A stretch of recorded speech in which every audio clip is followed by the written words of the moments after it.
स्वामिति नामिने नमो आचार्य पदाय दैन्य भूषण मुकुट मने गुरु करुणामूर्तये क्षमा धैर्य शिरोमणे नमो मे श्रीमते भक्ति कुसुम श्रमणाय वै विष्णुपादाय देवाय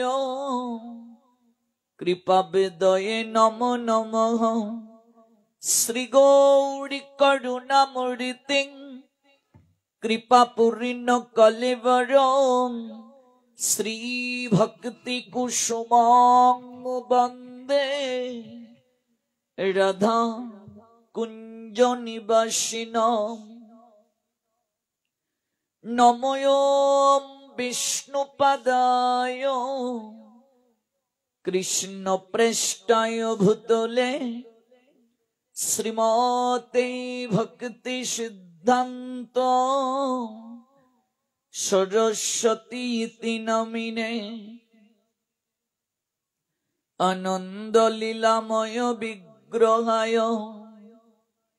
हेमावदिव्यच्छवि सुंदराय तस्मै महाप्रेम रस प्रदाय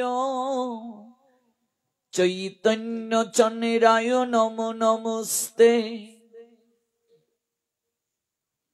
त्रिभंग भंगिमी रूपम वेणुरंध्रकरान्वितम् गोपी मंडल मध्यस्थम शुभितम् नंद नंदनम महाप्रसाद जननी सर्व सौभाग्यवर्धिनी आदि वेदिहरा नित्यम् तुलसी त्वां नमस्तुते श्री रूपी श्री सनातन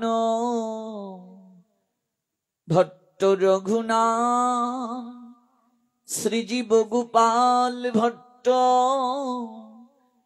दास रघुनाथ এই ছয় গোসাইরি করি চরণ বন্দন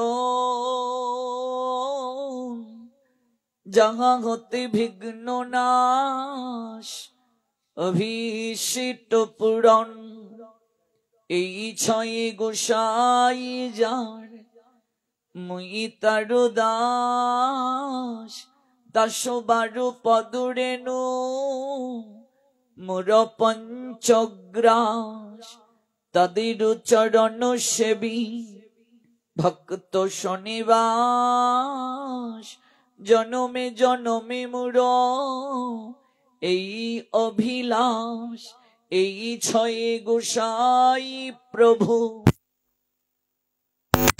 করু দয়া চরণে শরণ নিলাম দাও পদ ছায়া এই ছয় গোসাই যাবে ব্রজ কৈলাস রাধা কৃষ্ণের নিত্য লীলা করিলা প্রকাশ মনের আনন্দে বল হরি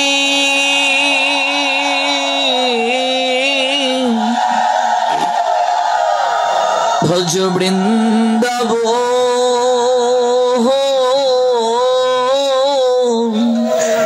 শ্রী গুরু বৈষ্ণব পদে মজাইয়া মন শ্রী গুরু বৈষ্ণব পদ করিয়া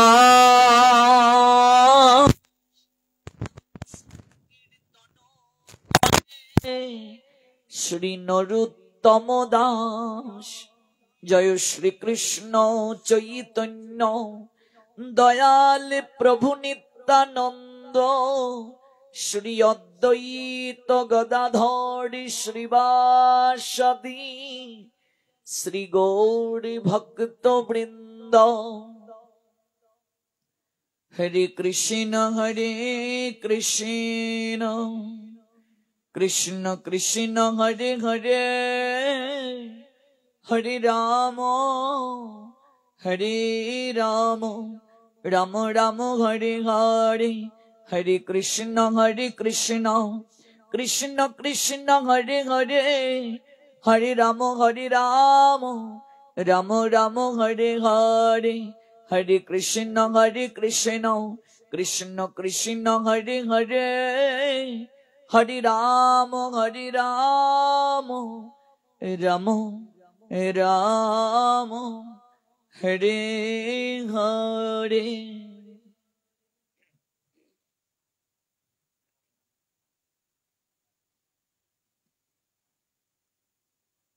অপার করুণার নিলয় ভক্তবৎসল জগতের নাথ শ্রী শ্রী জগন্নাথ দেবের রথযাত্রা মহোৎসব উপলক্ষে সপ্তদিবস ব্যাপী অপ্রাকৃত জগন্নাথ লীলামৃত তত্ত্ব অমৃত আস্বাদন করার মনোরথে যে যজ্ঞ অনুষ্ঠানের আয়োজন করা হয়েছে বাংলাদেশের গাজীপুর জেলার শ্রীপুর উপজেলা স্থিত কুশাদিয়া ধারাবাহিক অনুষ্ঠান মঞ্জুষায় আজ তৃতীয় রজনী। আজকের এই যজ্ঞস্থানে বহুদূর দূরান্ত থেকে যারা উপবেশন করেছেন আপনাদের প্রত্যেকেরই রাতুল রাঙ্গা চরণে আমি অভাজন ভক্তিপূর্ণ প্রণাম নিবেদন করছি। আপনারা এই অভাজনের প্রণতি স্বীকার পূর্বক আশীষ দান করুন। শুধু এই জন্মে নয়, প্রতি জনমে জনমে যেন সাধু সঙ্গে মতি থাকে। কৃতজ্ঞতা নিবেদন করছি আয়োজনকারী ভক্তবৃন্দের প্রতি, যারা আমাদের এই যজ্ঞ উপহার প্রদান করেছেন, যাদেরকে মাধ্যম করে স্বয়ং জগতের নাথ শ্রী জগন্নাথ এই অনুষ্ঠান পরিচালনা করছেন। আয়োজনকারী ভক্তবৃন্দের জয় হোক, তাদেরই প্রয়াস উত্তরোত্তর শ্রী বৃদ্ধি প্রাপ্ত হোক। ধাপে ধাপে উন্নতির সিঁড়ি বেয়ে জীবনে নতুন নতুন সফলতা বয়ে আনুন তারা। দেশ জাতি তথা সমাজ সমৃদ্ধ হোক তাদেরই কর্ম তৎপরতায়।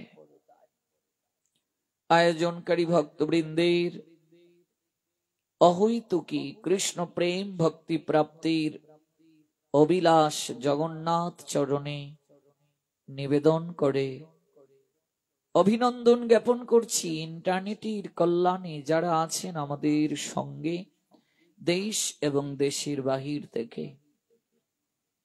গতকাল যে স্থলে ভগবানের কথার বিশ্রাম টেনেছিলাম, আজ সেখান থেকেই পুনরায় শ্রবণ করব।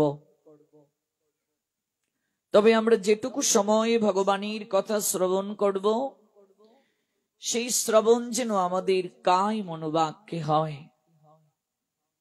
আমরা যে অপ্রাকৃত জ্ঞান প্রাপ্তির জন্য এসেছি, এই জ্ঞান যদি একবার কেউ প্রাপ্ত হয়, জগতে তার আর জানার অবশিষ্ট কিছু থাকে না।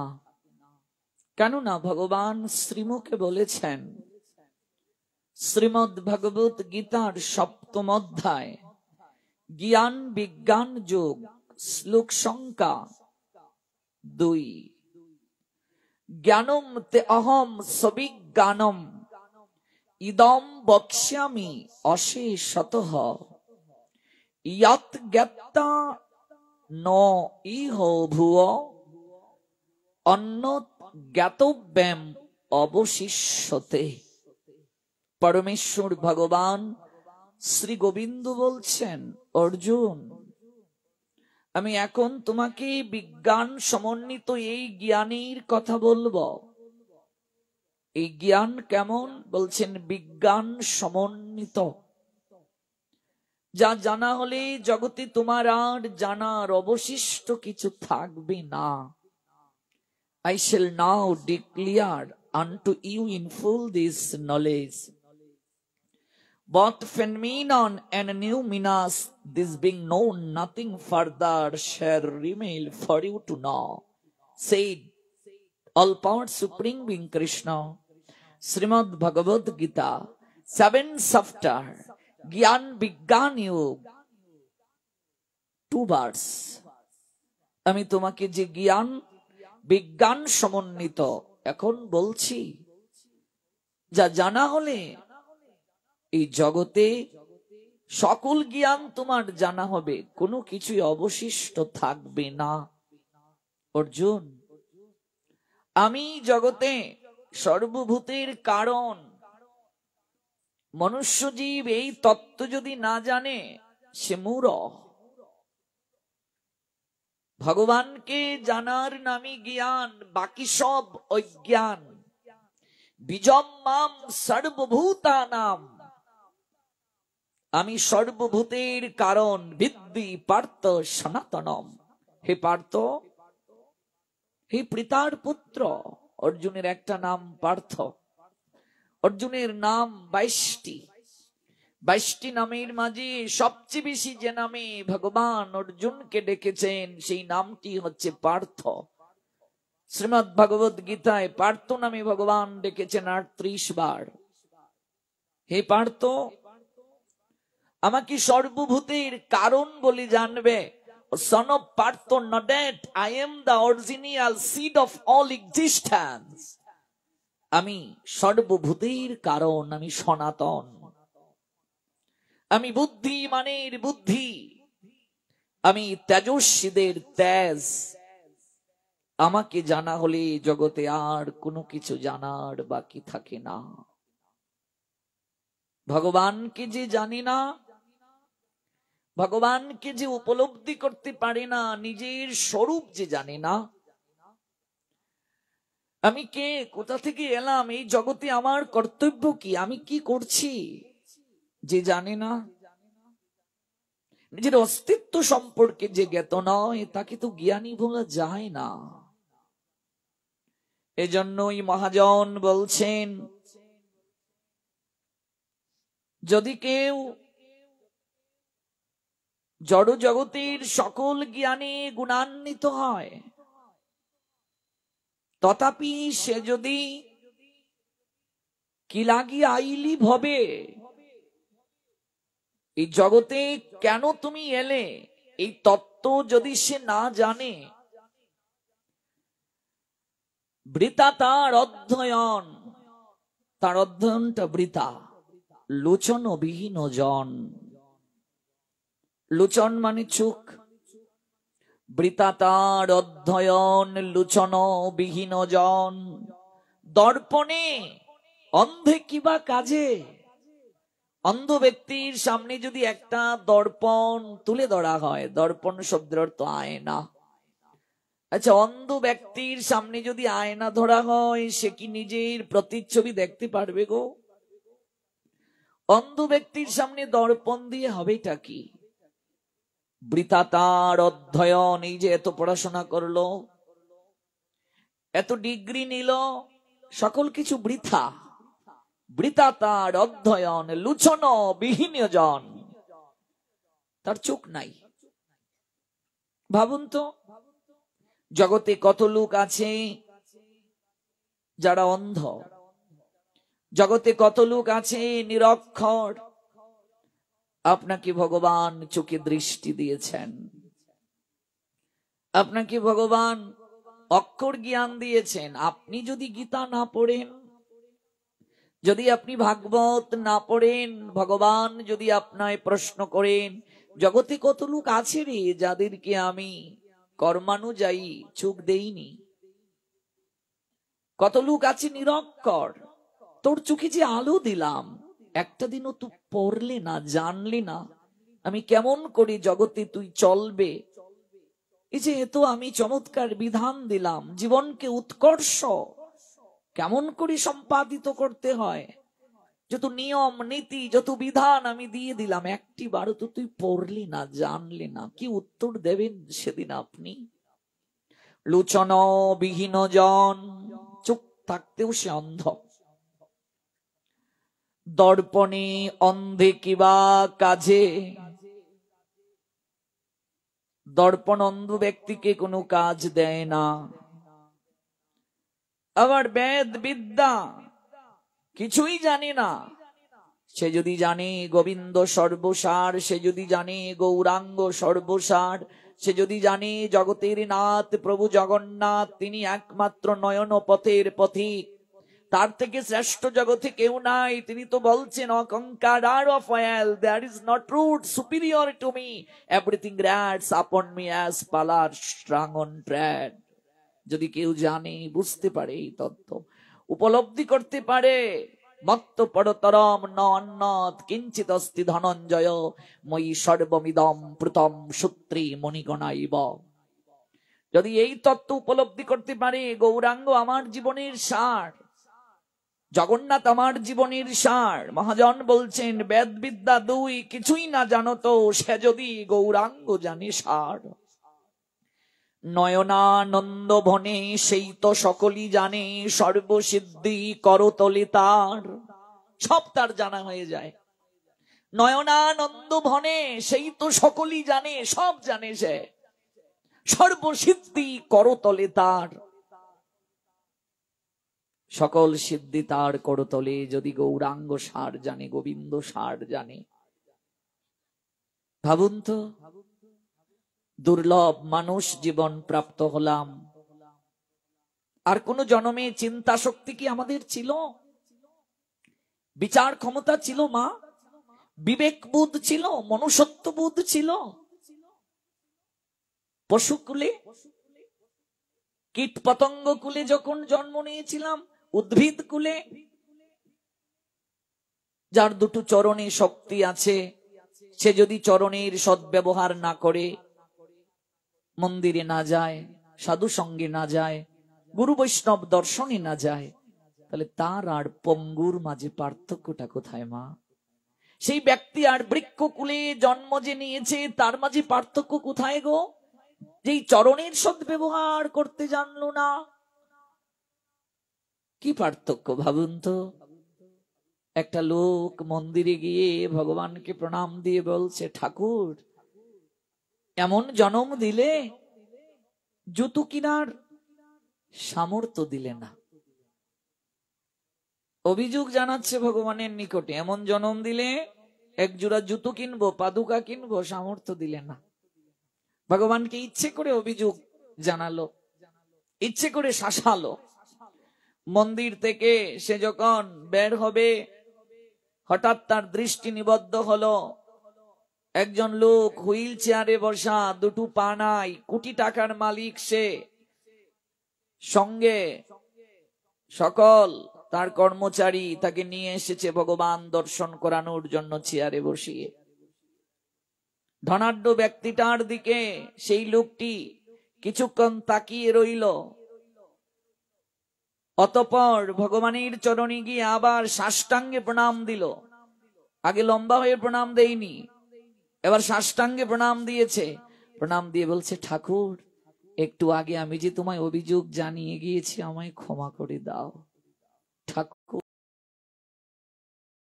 ও তো জীবনে কোনোদিন জুতো পড়তে পারবে না, ঠাকুর তুমি আমায় অনেক ভালো রেখেছ। রবীন্দ্রনাথ এই দৃশ্য দেখে কবিতা লিখলেন, আমি তো সাহিত্যের ছাত্র। একদা ছিল না জুতা চরণ যুগলে, দহিল হৃদয় মন সেই খুবানলে, ধীরে ধীরে চুপি চুপি দুঃখাকুল মনে, গেলাম ভজনালয়ে ভজন কারণে, দেখি সে তাই একজনের পদ নাহি তার, অমনি জুতার খেদ গুছিল আমার। ঠাকুর তুমি আমায় অনেক ভালো রেখেছো। ভাবুন তো, এখানে আমরা যারা এসেছি প্রত্যেকেরই তো চলার শক্তি আছে, দৃষ্টি শক্তি আছে, দুটো হাতও সচল। আমরা যদি শরীরের শক্তি পেয়ে, চলন শক্তি পেয়ে, এই দুটো হাত দিয়ে যদি গোবিন্দ চরণে প্রণাম না দেই, কৃতজ্ঞতা জ্ঞাপন না করি, হরিনাম না করি, চরণের সদ্ব্যবহার না করি, এই কর্ণের সদ্ব্যবহার না করি, নাসিকার সদ্ব্যবহার না করি। কর্ণের সদ্ব্যবহার কি? কৃষ্ণ কথা শ্রবণ। নাসিকার সদ্ব্যবহার কি? ভগবানের চরণে অর্পিত তুলসী পত্রের গ্রাণ নেওয়া, পুষ্প যার দ্বারা আরতি হলো তার গ্রাণ নেওয়া। ইন্দ্রিয়কে পরিশুদ্ধ করার জন্য এই প্রক্রিয়া। চরণ দ্বারা নৃত্য করব, হেঁটে যাব, গুরু দর্শনে, বৈষ্ণব দর্শনে, মন্দিরে বিগ্রহ দর্শনে। এই দুটো চোখ ধাম দর্শন যখন করবে, সাধুগুরু বৈষ্ণব ভগবানের বিগ্রহ দর্শন যখন করবে, এই চোখের দৃষ্টি পরিশুদ্ধ হবে। যতদিন পর্যন্ত চোখের দৃষ্টি শুদ্ধ না হবে, ততদিন যাবৎ চির সুন্দরকে আমরা দর্শন করতে পারবো না। চির সুন্দরকে দর্শন করার পশ্চাতে চোখের দোষটাই সবচেয়ে বড় দোষ। রাস্তা দিয়ে একটা মেয়ে হেঁটে যাচ্ছে, কামুক ব্যক্তি বলবে মেয়েটা কতই না সুন্দরী, ওকে যদি কাছে পেতাম। কিন্তু যার চোখ শুদ্ধ, সে মনে মনে চিন্তা করবে ভগবানের সৃষ্টি এত সুন্দর, না জানি স্রষ্টা কত সুন্দর। তাকে যে বানিয়েছে না জানি সেই কারিগর কত সুন্দর। এটাই হলো শুদ্ধতা, এটাই হলো বিশুদ্ধতা। এই জিহ্বার সার্থকতা কৃষ্ণ প্রসাদাস্বাদনে, এই মুখের সার্থকতা কৃষ্ণ গুণ কীর্তনে। আর কোন জন্মে এত চমৎকার করে বাক শক্তি ভগবান আমাদেরকে দেননি, এত চমৎকার ভাবে প্রকাশ ভঙ্গিমা আমাদেরকে দেননি ভগবান। এই বদন পেয়ে যে কৃষ্ণ গুণ কীর্তন করলো না, এই জিহ্বা পেয়ে যে কৃষ্ণ প্রসাদ আস্বাদন করলো না, তার আর পশুর মাঝে কোনো পার্থক্য নাই। এজন্যই চৈতন্য চরিতামৃত বললেন, শরীর অবিদ্যা জাল, জরেন্দ্রিয় তাহে কাল, জীবে ফেলে বিষয়ে সাগরে, তার মধ্যে জিহ্বা অতিল উভময় সুদূর মতি, তাকে যে তা কঠিন সংসারে। এই জিহ্বার বেগ সহজে দমন করা যায় না গো। আমার সন্তান প্রসাদ পেতে চায়, অন্য কোনো কিছুতে তার রুচি হয় না। আমি মা বাবা জোর করিয়ে অখাদ্যতে তাকে আবার ফিরিয়ে আনতে চাই, কিন্তু একবারও কি ভেবেছি সুস্থ মস্তিষ্কে যে আমি পিতা, আমি মাতা, আমার জিহ্বার বেগ দমন হয় না, আমার সন্তানের হয়ে গেছে, তার মানে আমার সন্তান পূর্ব জন্মে কতটা না সৌভাগ্য নিয়ে এসেছে, কতটা না তার আমার থেকে শ্রেষ্ঠ কৃপা, শ্রেষ্ঠ পুণ্য সঞ্চয় ছিল। আমার তো এই বেগ দমন হয়নি, আমি তো পারি না। শরীর অবিদ্যা জাল, জরেন্দ্রিয় তাহে কাল। ইন্দ্রিয় দমন করতে গেলে আহার শুদ্ধির প্রয়োজন আছে। আপনি আগুনে যা দেবেন গন্ধটা তেমন হবে। আগুনে যদি প্লাস্টিক দেন গন্ধটা কেমন হবে মা? প্লাস্টিকের গন্ধ হবে। আগুনে যদি চামড়া দেন গন্ধটা চামড়ার ন্যায় হবে। জঠরাগ্নি, এটা তো বিজ্ঞানও সমর্থন করেছে। এই যে আমরা ভেতরে খাবার দিচ্ছি, এখানে অগ্নি আছে বলে পরিপাক হচ্ছে। আপনি ভেতরে যে আহার দেবেন আপনার চেতনা তেমন হবে। আপনি যেরকম খাবার ভেতরে দেবেন আপনার চেতনা তেমন হবে। এজন্য বলা হয়েছে যেমন খাবার তেমন মন। কিছু লোক বলে ভগবানের ভজন করতে গেলে আবার আহারের শুদ্ধতার প্রয়োজন আছে নাকি? আত্মায় যা টানে তাই খাও। কিছু লোক এমন কথা বলে। আত্মাকে কষ্ট দিয়ে ভগবান কি বলেছেন ধর্ম করতে? আত্মা তুষ্ট মানে জগৎ তুষ্ট। অনেক গুরুদেবরাও বলে আত্মায় যা টানে তাই খাও, আত্মাকে কষ্ট দিয়ে ধর্ম হয় না। অথচ এই সকল গুরুদেবেরা কোনোদিন গীতা খুলেও দেখে নাই যে ভগবান গীতায় বলছেন আত্মা খায়ও না, জন্মেও না, আত্মা মরেও না, আত্মাকে অস্ত্রের দ্বারা কাটাও যায় না, আত্মাকে আগুনে পুরানোও যায় না, আত্মাকে জলে ভেজানোও যায় না, আত্মাকে হাওয়াতে শুকানোও যায় না, আত্মার কখনো জন্ম হয় না, মৃত্যু হয় না, আত্মার কদাচিৎ উৎপত্তি হয় না, হবেও না। আত্মা জন্মরহিত, শাশ্বত, নিত্য, পুরাতন হলেও চিরনবীন, শরীর নষ্ট হলেও আত্মার কখনো বিনষ্ট হয় না। কোথায় শ্লোক কি আছে? প্রমাণ ছাড়া কথা বলা যাবে না। শ্লোক আছে শ্রীমদ্ ভগবদ গীতা 2য় অধ্যায় সাংখ্যযোগ, শ্লোক সংখ্যা 20। ন জায়তে ম্রিয়তে বা কদাচিৎ ন অয়ং ভূত্বা ভবিতা বা ন ভুব অজো নিত্য শাশ্বত অয় পুরাণ ন হন্যতে হন্যমানে শরীরে। অর্জুন, আত্মার কখনো জন্ম হয় না, আত্মার মৃত্যুও হয় না, আত্মার কদাচিৎ উৎপত্তি হয় না, হচ্ছেও না, হবেও না। আত্মা জন্মরহিত, শাশ্বত, নিত্য, পুরাতন হলেও চিরনবীন, শরীর নষ্ট হয়। আত্মার ধর্ম হচ্ছে কর্মানুযায়ী একটা দেহ ছেড়ে আরেকটা দেহে যাওয়া। আত্মাটা একটা পাখির ন্যায়, দেহটা খাঁচা। পাখি যদি কেউ আনে তাহলে খাঁচার প্রয়োজন আছে। বাজার থেকে ময়না পাখি কিনে এনেছেন, পাখিটা রাখবেন কোথায়? একটা খাঁচার দরকার আছে।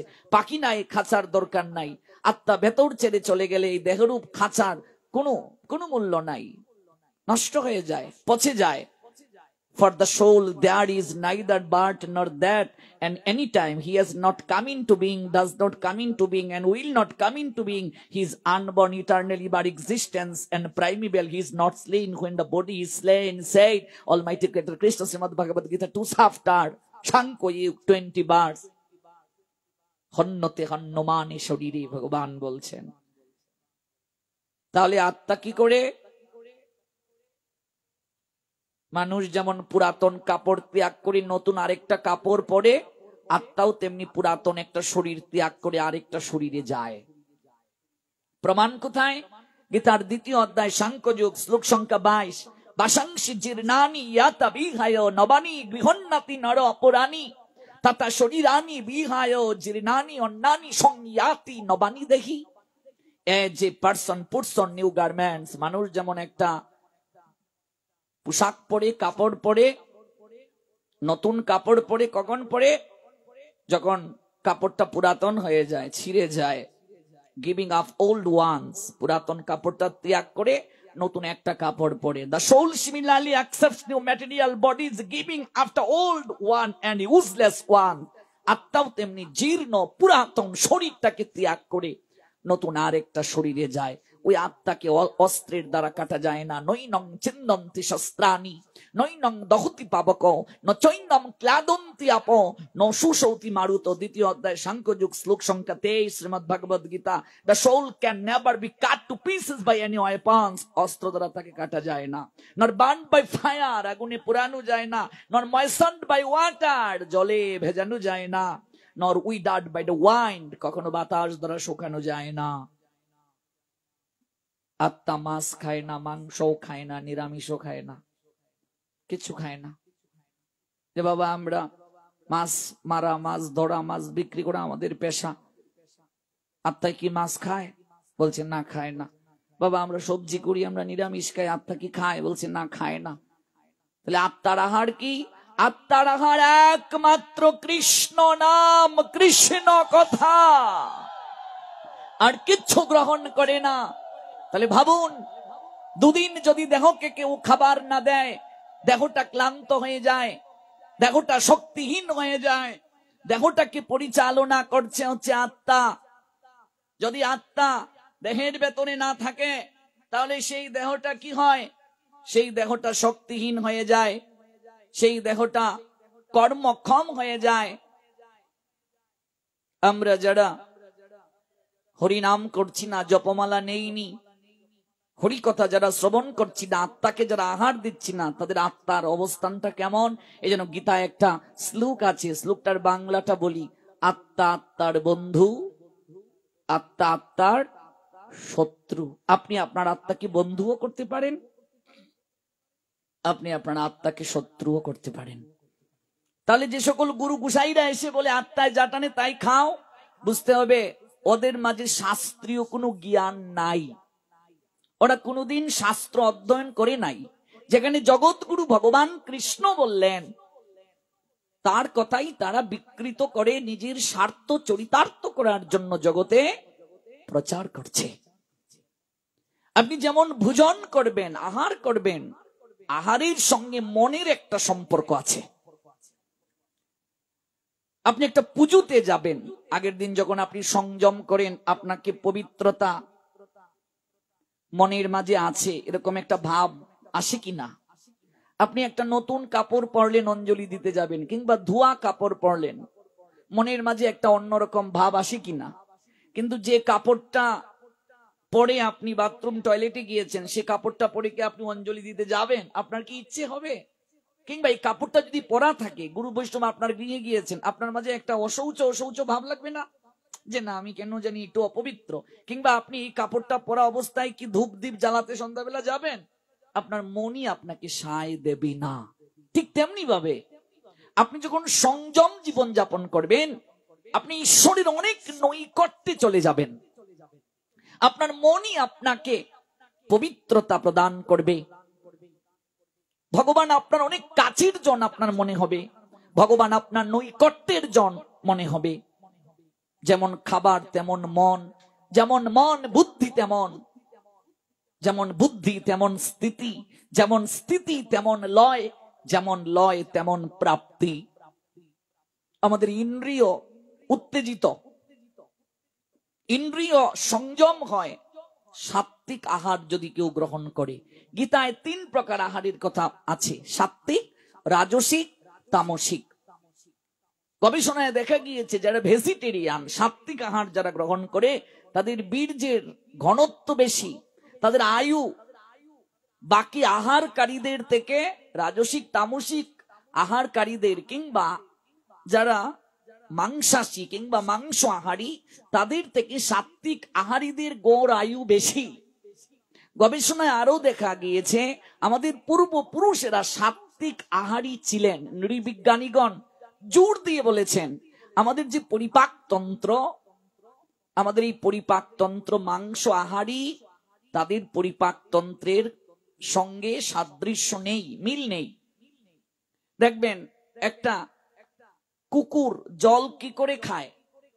আমাদের মতো পান করে খায় না চেটে চেটে খায়? একটা গরু জল কি করে খায়? আমাদের মতো খায় না চেটে চেটে খায়? আমাদের মতো খায়।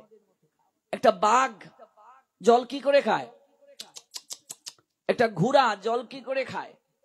পান করে খায়। হরিণ কি করে খায়? পান করে খায়। কিন্তু আপনি একটা বাঘকে যখন জল দেবেন, কুকুরকে জল দেবেন, সে কিন্তু এমন খাবে, চেটে চেটে খাবে। মাংসাশী যারা, তারা জল চেটে চেটে খায়, আর যারা শাকাহারী তারা জল পান করে খায়। তাহলে মানুষ জল কি করে খায়? মানুষ জল পান করে। মেশিনে যে কাঁচামালটা দেয়া দরকার, এটা না দিয়ে আমরা অন্য একটা কাঁচামাল দিয়ে দিচ্ছি, যার কারণে ভেতরে যে পরিপাক হচ্ছে সেখানে একটা গোলমাল পাকিয়ে দিচ্ছে। আপনি ডাক্তারদের কাছে যান, বলবে 40-এর উপরে আপনার বয়স হয়ে গেছে, আপনাকে জোর দিয়ে বলবে আপনি তৈলাক্ত খাবার ছেড়ে দিন, বলবে আপনার হার্ট ব্লকেজ হওয়ার সম্ভাবনা আছে, আপনি মাংস ছেড়ে দিন। আমি এমনও দেখেছি 70 বছরের দাদু দাঁত পড়ে গেছে, সে বলছে আমায় খাসির তেলটা দে, তেলটা, আমার দাঁত নাই, চিবাতে পারি না, মানে হাড় না দিয়ে তাকে তেলটা দেবে।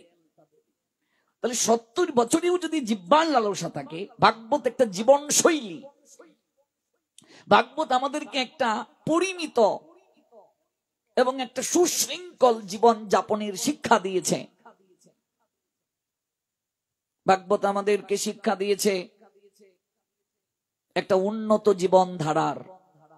আপনি ডাক্তারের কাছে যাবেন, 40-এর উপরে বয়স মানে কি স্মরণ শক্তি বাড়ে না কমে? ধীরে ধীরে কমতে থাকে। তাহলে 16 বছর বয়সে আপনার যে পরিপাকতন্ত্রের শক্তি ছিল, অ্যাক্টিভিটি ছিল, আপনি যে খাবার দিয়েছেন যেভাবে পরিপাক করতে পারতো, 45-50 বছরেও কি আপনার পরিপাকতন্ত্র সেই খাবারগুলো যদি আপনি ভেতরে দেন, অনুরূপ ভাবে কি সে পরিপাক করতে পারবে না? ড্যামেজ হয়েছে কিছুটা। তাহলে বয়স বাড়ার সঙ্গে সঙ্গে, এটা একদম মেডিকেল সায়েন্স এবং আমাদের ভাগবতের সিদ্ধান্ত, আমাদের ধীরে ধীরে সাত্বিক আহারী হওয়াটাই শরীরের জন্য উপকারী, ভালো। আমরা অভ্যস্ত হয়ে গেছি, তো এটা হচ্ছে আমাদের দুর্দশা। কিন্তু এটা শরীরের জন্য অনেক ভালো, কল্পনাও করা যাবে না। অনেকে বলে প্রোটিন, আপনি অবাক হবেন, সজিনা পাতা, সাজনা পাতা নিশ্চয়ই চিনি, যাকে বলে সুপার ফুড। দুধ থেকে 10 গুণ বেশি শক্তি আছে তার মাঝে, যে দুধের মাঝে প্রাণীজ আমিষ রয়েছে। কাঁঠালের বিচি, শিমের বিচি, এগুলোর মাঝে যে পরিমাণ আমিষ রয়েছে, ডালের মাঝে যে পরিমাণ আমিষ রয়েছে, এবং আপনি অবাক হবেন, ধনে পাতা, 1 চামচ ধনে পাতার মাঝে যে শক্তি আছে 101টা ডিমের মাঝেও সেই শক্তি নাই। যত ভেজিটেরিয়ান, তাদের কি বুদ্ধি কম? তাদের কি মেধা কম? তাদের কি প্রজ্ঞা কম? তাদের কি শক্তি কম?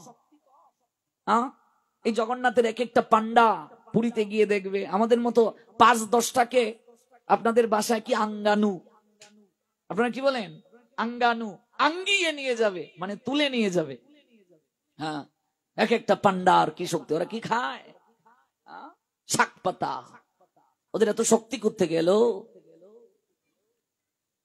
অনেক বড় বড় সায়েন্টিস্ট যারা গিয়ে দেখবে ভেজিটেরিয়ান। ভারতের বাঙালি ব্যতীত যত ডাক্তার দেখবে সবাই তো ভেজিটেরিয়ান। ওদের কি বুদ্ধি কম নাকি? হ্যাঁ, মেধা কম নাকি? প্রজ্ঞা কম নাকি? যেমন খাবার তেমন মন, যেমন মন তেমন বুদ্ধি, যেমন বুদ্ধি তেমন স্থিতি, যেমন স্থিতি তেমন লয়, যেমন লয় তেমন প্রাপ্তি। যেমন আহার গ্রহণ করব মন তেমন হবে। কিন্তু এটা বুঝতে গেলে, ভগবানকে বুঝতে গেলে, এই তত্ত্ব বুঝতে গেলে বহু জন্মের সৌভাগ্য প্রয়োজন। মনুষ্যানাম সহস্রেষু কশ্চিৎ ইয়ততি সিদ্ধয়ে ইয়ততাম অপি সিদ্ধানাম কশ্চিৎ মাম ব্যক্তি তত্ত্বত। সপ্তম অধ্যায় জ্ঞান বিজ্ঞান যুগ, শ্লোক সংখ্যা 3। Out of many thousands among men, one may endeavor for perfection, and of those who have achieved perfection, hardly one knows me in truth, said omnipotent maker Krishna, Srimad Bhagavad Gita 7 chapter জ্ঞান বিজ্ঞান যোগ 3 বার। শোনো অর্জুন, হাজার হাজার মানুষের মধ্যে কদাচিৎ কোনো একজন সিদ্ধি লাভের জন্য যত্ন করেন, আর সেই প্রকার যত্নশীল সিদ্ধদের মধ্যে কদাচিৎ কেউ আমাকে তত্ত্বগতভাবে জানতে পারে। One who knows the transcendental nature of my appearance and activities does not upon a living this body take his birth again in this material world by eternal abode. Arjun said, all parts supreme being Krishna, Srimad Bhagavad Gita 4 chapter 9 verse। তত্ত্ব জানো, তত্ত্ব জানলে জীবন ধন্য হবে, ধন্য হবে জীবন। আমরা সবাই পরিচিত আত্মার সম্বন্ধে, আত্মীয় সবাই ভাই আত্মার সম্বন্ধে। আত্মীয়তা নাহি হয় মায়াময় গন্ধে, মায়ার গন্ধ। এই কারণে আমরা সবাইকে আত্মীয় জ্ঞান করতে পারছি না। ভাবুন তো, অনুভব করুন তো একবার, 30 বছরের দাম্পত্য সংসার, সন্তানাদি নাই, স্বামীকে ছেড়ে স্ত্রী কোনোদিন শয়ন করেনি। অমাবস্যার রাতে মারা গিয়েছে স্বামী, স্ত্রী কান্না করছে, তুমি আমায় ছেড়ে কোথায় গেলে গো, তোমায় ছাড়া কি করে থাকবো। পাড়া প্রতিবেশী এসে বলছে, আর কত কাঁদবে, এবার অন্তত কান্না বন্ধ করো, লাশের তো সৎকার করতে হবে, তুমি একটু লাশের পাশে কয়েক মিনিট থাকো, আমরা একটু কাষ্টের ব্যবস্থা করে আসি। স্ত্রী অন্ধকার ঘর থেকে চিৎকার করে বের হলো, আমি একা থাকতে পারবো না। শরৎচন্দ্র চট্টোপাধ্যায়ের গল্প, আমি একা থাকতে পারবো না। শরৎচন্দ্র চট্টোপাধ্যায় অমর কথা শিল্পী, তিনি একটা প্রশ্ন ছুড়ে দিলেন আমাদের মাঝে, বললেন 30 বছর যে স্ত্রী অন্ধকার ঘরে স্বামীর সঙ্গে শয়ন করেছে, ভয় করে নাই, আজকে এমন কি সেই স্বামীর ভেতর থেকে চলে গেল যার কারণে 30টা মিনিট অন্ধকার ঘরে একসঙ্গে শয়ন করতে পারছে না। কথাটা বুঝতে পেরেছেন? তার স্বামী তো তার সঙ্গেই আছে, অথচ শয়ন করতে পারছে না। তার মানে ওই দেহটা স্বামী না, দেহের ভেতরে যে শক্তি ছিল সেটা স্বামী। কথা বুঝতে পেরেছেন? অন্ধকার ঘরে থাকতে পারছে না, আমি একা থাকতে পারবো না। লাশটার সঙ্গে থাকতে পারবে না, তাহলে লাশটা তার স্বামী না, ভেতরে যে আত্মা ছিল, আত্মা থাকার কারণেই তো স্বামী কথা বলতে পেরেছিল। আমরা এখানে যারা বসে আছি, আমি যদি এই মুহূর্তে মারা যাই, out of soul no existence body, সবাই বলে রাহুল কৃষ্ণ দাস আর নাই, আমি তো এই জায়গাতেই আমার এই দেহটা পড়ে থাকবে, সবাই বলবে আর নাই গো, বাবাজি আইছিল, আমরা একটু হরি কথা শুনাই তো, কই যে গেল গো, তোরা কই আসুস রে, বাড়িতে একটু খবর দে বাবাজি। আমি তো এখানেই পড়ে আছি, আমার দেহটা তো এখানেই আছে, আমি নাই কি করে? তার মানে আমি কি এই শরীর, আমার ভেতরে যে শক্তি আছে সেটা, তো এই শক্তিটাই যদি আমার পরিচয় হয়, হু এম আই, আমি কে? আপনি অনেক ডিগ্রি অর্জন করলেন কিন্তু নিজে কে সেটা জানলেন না। ডিসকভার ইয়ার সেলফ, নিজেকে জানো, আপনি কে, আপনার পরিচয় কি সেটা জানলেন। আমরা পরিচয় দিই, আমি কলেজের প্রিন্সিপাল, আমি চেয়ারম্যান, আমি মেম্বার, আমি বড় পাঠক, আমি গোস্বামী সন্তান, আমি মন্ত্রী, আমি এমপি। এই যে সুরঞ্জিত সেনগুপ্ত আমাদের মন্ত্রী এলাকার, উনি যখন এলাকায় আসতেন হাজার হাজার লোক বলতো মন্ত্রী আসবে মন্ত্রী, তাকে সংবর্ধনা দেওয়ার জন্য গিয়ে দাঁড়াতো, হেলিকপ্টার থেকে তিনি নামতেন, মানুষ তাকে সংবর্ধনা নিয়ে যেত। তিনি যখন মারা গেলেন, হেলিকপ্টার এলো, হাজার হাজার লোকও দাঁড়ালো, কেউ সেদিন বলে নাই মন্ত্রী এসেছে, সবাই সেদিন বলেছিল লাশ এসেছে, লাশ। তাহলে এই লাশটা কি মন্ত্রী? আমাদের প্রকৃত পরিচয় কি? শরীর নয়, আত্মা। সেই আত্মার আহার হরিনাম। ওই আত্মাকে পরিশুদ্ধ করার জন্যই ভজন। জীবাত্মাকে পরমাত্মার স্বরূপে নিয়ে যাওয়া। জীবাত্মা পরমাত্মা একটা গাছে বসা দুটা পাখির নিয়ে, মুন্ডক উপনিষদ বলছেন, একটা পাখি ফল আহারে রত, আরেকটা পাখি দাঁড়িয়ে দাঁড়িয়ে সকল কিছু দেখছেন। ওই পরমাত্মা রূপী পাখিটা অপেক্ষা করছে চাতক পাখির নিয়ে। হে বন্ধু, তুমি কবে এই সংসার নামক বৃক্ষ থেকে, কামনার ফল আহার থেকে রত হয়ে একটিবার তুমি আমার দিকে অনুরাগের দৃষ্টিতে তাকাবে, আর আমি সেই দিন তোমাকে কোলে তুলে নেব, সেই দিন তোমাকে প্রেমালিঙ্গন দেব, সেই দিনেই তোমার আসা যাওয়া বারণ হবে, শরীর ধারণ বারণ হবে, সেদিন তোমার ওই খাঁচার ভেতরে প্রবেশ করা বারণ হবে। বাউল কবি বলেছিলেন, কেন এই পিঞ্জিরাতে তোমার বসতি, কেন এই পিঞ্জিরার সাথে তোমার প্রীতি, আসা যাওয়া দিবারাত্রি ঘরে আর বাইরে, তোমারে পুষিলাম কত আদরে। এই যে বারবার ভেতরে যাচ্ছ আর আসছো, বারণ হবে। এটাকেই বলে রাস, এটাকেই বলে ভক্ত ভগবানের মিলন। গৌর প্রেমানন্দে। এটির জন্যই সাধু সঙ্গ করা।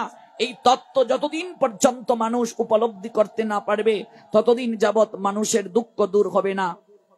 এই তত্ত্ব যত শীঘ্র মানুষ বুঝবে, তত শীঘ্র তার অবস্থার উন্নতি হবে। নতুবা হস্তি স্নানের নিয়ায়। হস্তি মানে কি? হাতি। হাতিকে আর কি কি নামে ডাকা হয়? হাতির আর সমার্থক কি? গজ। হাতিকে আমরা গজ বলি। আর কি? ঐরাবত। আর কি? আর পারে না। হাতিকে বলা হয় ইরম্বদ, করি, করেনু, কুঞ্জর, ক্ষুদ্রাক্ষ, গজ, দন্তি, দ্বীপ, দ্বিরথ, দ্রুমারি, নগ, নাগ, নাগেন্দ্র, পিল, পুষ্করী, বারণ, মাতঙ্গ, রদনী, সিন্দুর, স্তম্বরেম, হস্তি। এগুলো হচ্ছে হাতির সমার্থক শব্দ। বুঝতে পারলে? বাংলা কত কঠিন বিষয়। আমরা যারা বাংলা নিয়ে পড়াশোনা করেছি, বাংলার মতো কঠিন আর কিছু নেই, অত্যন্ত কঠিন। হস্তি স্নানের নিয়ায়। এবার যদি কেউ বলে এই স্নানটা মাতঙ্গ স্নানের নিয়ায়, অনেকে বলবে এটা আবার কি গো, এটা তো বুঝতেছি না। যদি কেউ বলে এটা দ্রুমারি স্নানের নিয়ায়, বলছে দ্রুমারিটা আবার কি? দ্রুমারি মানে হাতি। হাতি স্নান খুব সুন্দর করে, হাতি সুর দিয়ে জল সারা শরীরে ছিটিয়ে স্নান করলো, একটু পরে এসে দেখবে আবার সারা শরীরের মাঝে ধুলাবালি ছিটিয়ে দিল। তা আমাদেরও অবস্থা তাই। যদি আমরা এই তত্ত্ব না জানি, আমাদের অবস্থা তাই হবে। কামনা বাসনার ধুলাবালি সারা অঙ্গে মাখবো, কেমন? আর মাঝে মাঝে সাধু সঙ্গে গেলাম, একটু অনুভব হলো, একটু অবিস্নাত হলাম, কিন্তু আচরণ করলাম না, অনুভূতি এলো না। বাড়িতে এসে আবার কামনা বাসনার ময়লা সারা শরীরে ছড়িয়ে দিলাম, ভেতরেও প্রবেশ করালাম।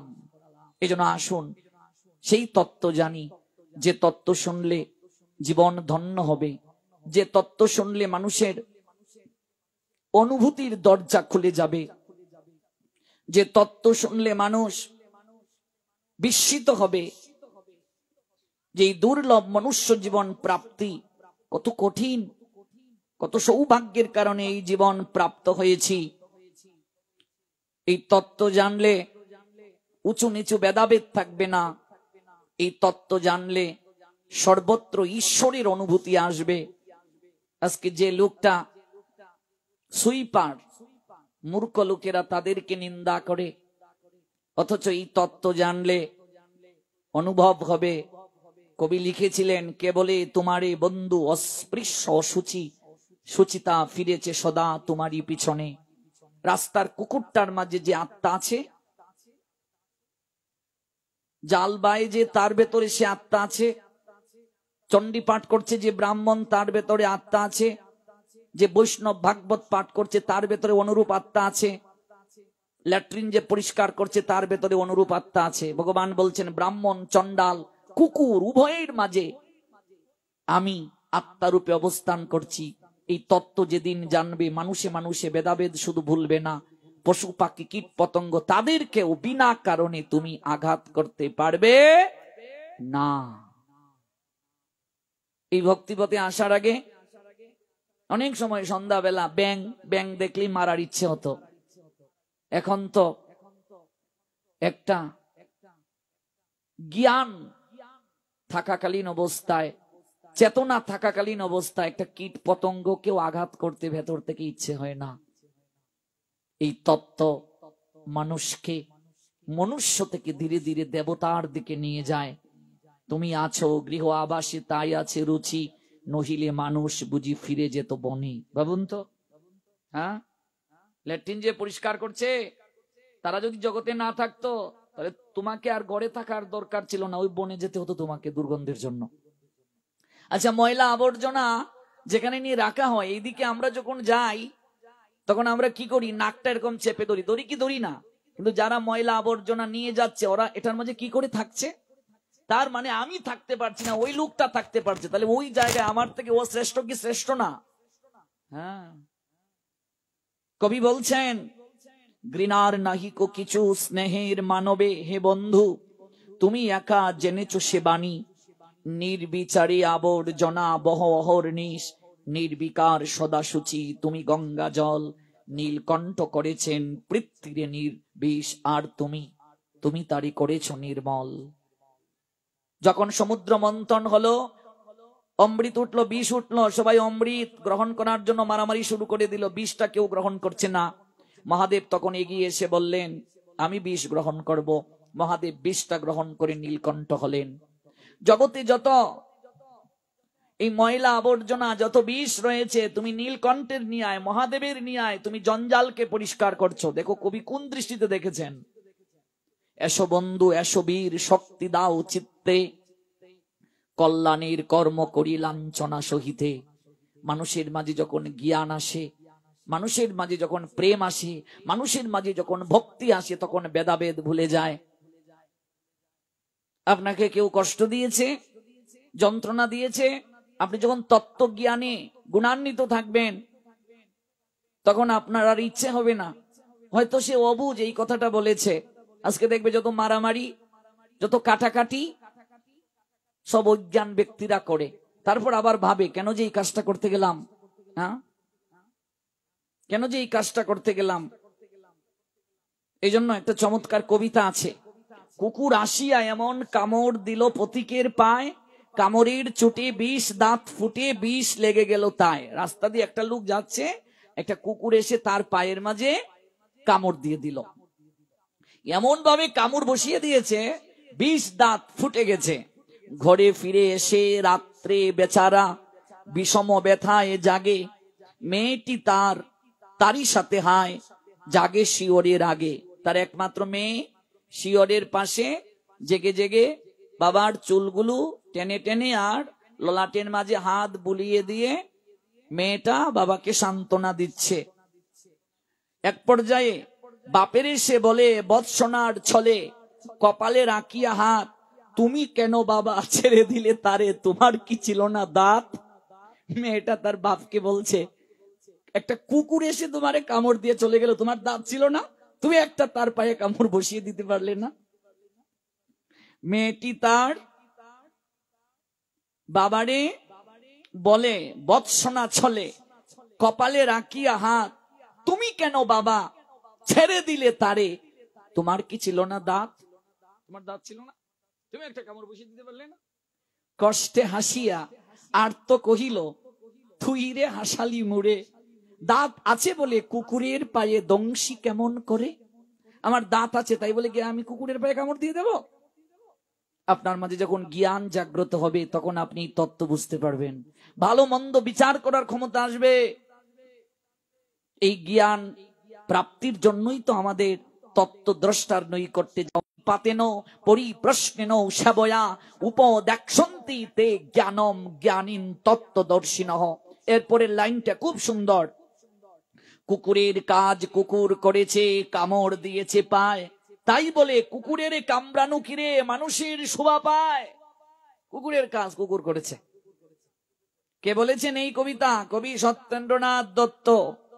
কুকুরের কাজ কুকুর করেছে, কামড় দিয়েছে পায়, তাই বলে কি কুকুরের কামড়ানো মানুষের শোভা পায়? এই সত্যেন্দ্রনাথ দত্তর জন্মস্থান হলো ভারতের বর্ধমানের চুপি গ্রামে। তার পিতার নাম রজনীনাথ দত্ত আর মায়ের নাম মহামায়া দেবী। 1922 সালের 25শে জুন তিনি পরলোক গমন করেছিলেন। মাত্র 40 বছর জগতে বেঁচে ছিলেন। সেই সত্যেন্দ্রনাথ দত্ত যখন মৃত্যুবরণ করলেন, রবীন্দ্রনাথ ঠাকুর সেই সত্যেন্দ্রনাথ দত্ত সম্পর্কে লিখলেন একটা চমৎকার উক্তি, তুমি বঙ্গভারতীর তন্ত্রী পড়ে একটি অপূর্ব তন্ত্র এসেছিলে পড়াবার তরে, এ শুধু প্রিয়জনের প্রশংসা নয়, এই এক ঐতিহাসিক সত্য, হে প্রিয় তুমি চলে গেলে। ভাবা যায়, কল্পনা করা যায়?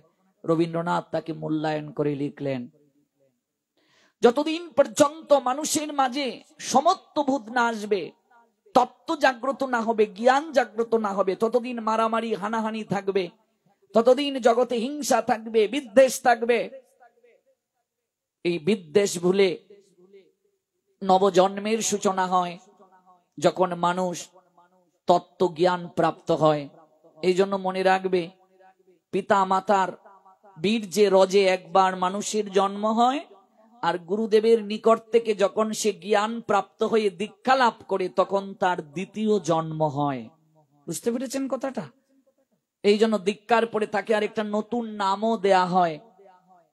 প্রণাম মন্ত্রে আমরা প্রতিদিন বলি, ও মজ্ঞান তিমিরান্ধস্য জ্ঞানঞ্জন শলাকয়া চক্ষুরুন্মিলিতং জ্ঞান তস্मै শ্রী গুরবে নমঃ।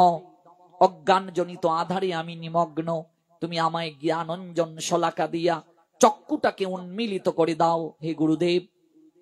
পিতার সঙ্গে সম্বন্ধ, মাতার সঙ্গে সম্বন্ধ এই জনম পর্যন্ত, মৃত্যুর পর আর কোনো সম্বন্ধ থাকবে না। কিন্তু যিনি পরম পিতা হলেন গোবিন্দ, আর গুরুদেব হলেন পারমার্থিক পিতা। পরম পিতা আর পারমার্থিক পিতার সঙ্গে সম্বন্ধ শুধু এই জনম নয়, জন্ম জন্মান্তরে থাকবে। জন্ম জন্মান্তরের সম্বন্ধ, জন্ম জন্মান্তরের বন্ধন, জন্ম জন্মান্তরের অহৈতুকী তত্ত্ব। পৃথিবীতে মানুষ 3 জনার ঋণ কোনোদিন শোধ করতে পারে না, জেনে যাও। ভগবানের ঋণ কোনোদিন শোধ করা যায় না। জন্মদাতা পিতা, জন্মদাত্রী মা, তাদের ঋণ কোনোদিন শোধ করা যায় না। তাদেরকে আমরা যেন কষ্ট না দেই, আমি যুব সমাজকে বলছি। আর গুরু বৈষ্ণবের ঋণ কোনোদিন শোধ করা যায় না, কোনোদিন শোধ করা সম্ভব নয়। পিতামাতা আমাদের এই জড় দেহটাকে জগতে আনয়ন করেছেন। শুধু পিতামাতা মিলন করলেই যদি সন্তান হতো, এই জগতে বহু লোক আছে মিলনের পর সন্তান প্রাপ্ত হয় না। ভগবানেরও কৃপার প্রয়োজন আছে কি নেই? আছে। একজন স্ত্রীরোগ বিশেষজ্ঞ ডাক্তার, সে এসে আমাকে প্রণাম দিয়ে বলছে, 11 বছর হয়ে গেল আমার কোনো সন্তান নেই, আশীর্বাদ করবে না। বলছে, আপনি তো এই ডিপার্টমেন্টই আছেন। বলছে, আমি বিশ্বাস করি, কতজনের বন্ধাত্ব দূরীকরণে আমি চিকিৎসা করি, কিন্তু আমার 11 বছর যাবৎ সন্তান নাই। আমি বিশ্বাস করি ভগবানের কৃপা না হলে মা ডাক শোনার সৌভাগ্যবতী হয় না কেউ। ভাবা যায়? বলুন, অনুভব করুন কথাটা ঠিক কিনা। তাহলে পিতামাতাকে মাধ্যম করে ভগবান আমায় আপনাকে পাঠিয়েছেন, এটা একটা প্রসেসিং কেবল মিলন। আর পারমার্থিক পিতা গুরুদেব আমাদেরকে নবজন্ম দান করেন। জ্ঞান, কোন জ্ঞান? জড় বিদ্যা নয়, জড় জ্ঞান নয়, পরমার্থের জ্ঞান। এই জন্য গুরুদেবের ঋণ জন্মদাতা পিতা জন্মদাত্রী মায়ের মতো কোনোদিন শোধ করা যায় না। চক্ষুদান দিল যে জন্মে জন্মে, প্রভু সে দিব্য জ্ঞান হৃদে প্রকাশিত। মনে রাখবে, এই প্রভু মানে ভগবান প্রভু নয়। কিছু মূর্খ লোকেরা বলে, ও মা অমুককে প্রভু বলছো কেন, তমুককে প্রভু বলছো কেন? এই প্রভু মানে ভগবান নয়। কোন উকিল যখন জজ সাহেবকে বলে মাই লর্ড, লর্ড ইংরেজি শব্দ, ইংলিশ ওয়ার্ড, লর্ডের বাংলা অর্থ কি? প্রভু। উকিল জজ সাহেবকে বলছে মাই লর্ড, এই জজ সাহেবটা কি ভগবান? ওই জায়গার মাঝে তিনি হলেন প্রধান। প্রভুর ব্যাকরণগত বহু অর্থের মাঝে একটা অর্থ হচ্ছে প্রধান। কিন্তু আমরা সনাতনীরা কখনো এই শরীর সত্তা দিয়ে কাউকে বিচার করি না। আমরা বিশ্বাস করি কোন দেহ সত্তাকে আমরা প্রণাম দেই না। আমরা প্রণাম দেই প্রতিটা জীবের মাঝে যে ঈশ্বর সত্তা রয়েছে আত্মারূপে, তাকে আমরা প্রণাম দেই। এই জন্য সনাতন সংস্কৃতিতে বড়ও ছোটকে প্রণাম দিতে পারে, ছোটও বড়কে প্রণাম দিতে পারে। এখানে আমরা এসে যখন একে অপরকে প্রণাম দেই, কে বড় কে ছোট বিচার করি। আমরা কোনো ব্যক্তিকে প্রণাম দেই না, তার মাঝে যে ঈশ্বরীয় সত্তা আছে আমরা তাকে প্রণাম দেই। এই জন্য আমরা বলি নমস্কার। নমস্কার মানে কি? পরমাত্মার প্রতি আত্মনিবেদন। আছো অনল নীলে চিরনব নীলে ভূদর সলিল গহনে, আছো বিটপিলতায় জলদের গায়ে শশী তারকায় তপনে। তুমি সর্বত্র আছো। এই জন্য জীবে সম্মান দেবে জেনে কৃষ্ণ অধিষ্ঠান, সেই যে আত্মারূপে সত্তা রয়েছে, ঈশ্বরীয় সত্তা, তার প্রতি আমরা সম্মান দিই। এই জন্য একজন আরেকজনকে প্রভুজি বলছে, নারীকে আদ্যশক্তি মহামায়ার অংশ স্বরূপিনী এরকম ভাবা হয়। এই জন্য মাতাজি বলি আমরা।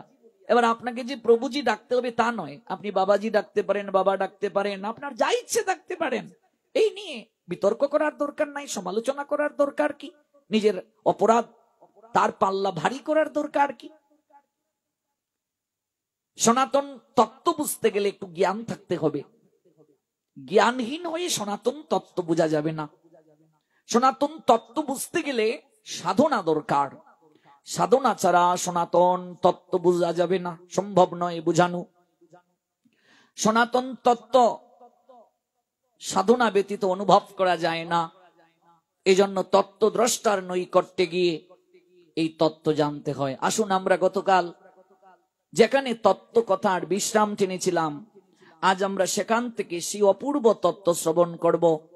নিশ্চয়ই আপনাদের মনে আছে, আমাদের প্রসঙ্গ চলছিল নীল মাধবকে দর্শন করার জন্য বিদ্যাপতির হৃদয়ের আর্তনাদ কার কাছে জানাচ্ছেন? তার বিবাহিতা স্ত্রী, নাম কি? ললিতা। ললিতার কাছে তিনি তার দুঃখের কথা জানাচ্ছেন। এই জগৎ সংসারে যার ভগবান দর্শন হয় তার মতো সৌভাগ্যবান কিংবা সৌভাগ্যবতী জগতে আর কেউ নাই। তাই গতকাল শেষ করেছিলাম, সখীরে জনম সফলতার কৃষ্ণ দর্শন যার ভাগ্যে হইয়াছে একবার।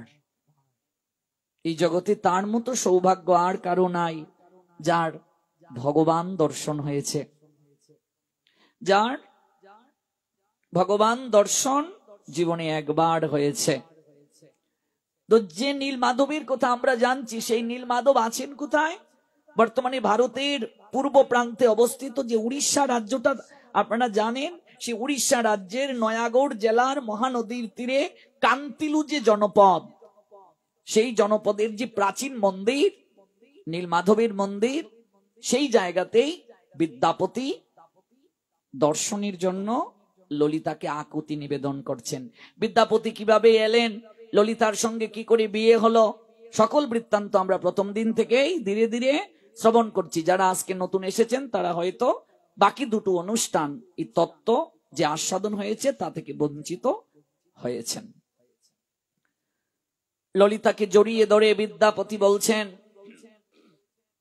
তুমি আমার সহধর্মিনী, তুমি আমার পত্নী, পত্নীর দায়িত্ব পতিকে ঊর্ধ্বস্তরে নিয়ে যাওয়া, ধর্ম প্রতিপালনে সহায়তা করা।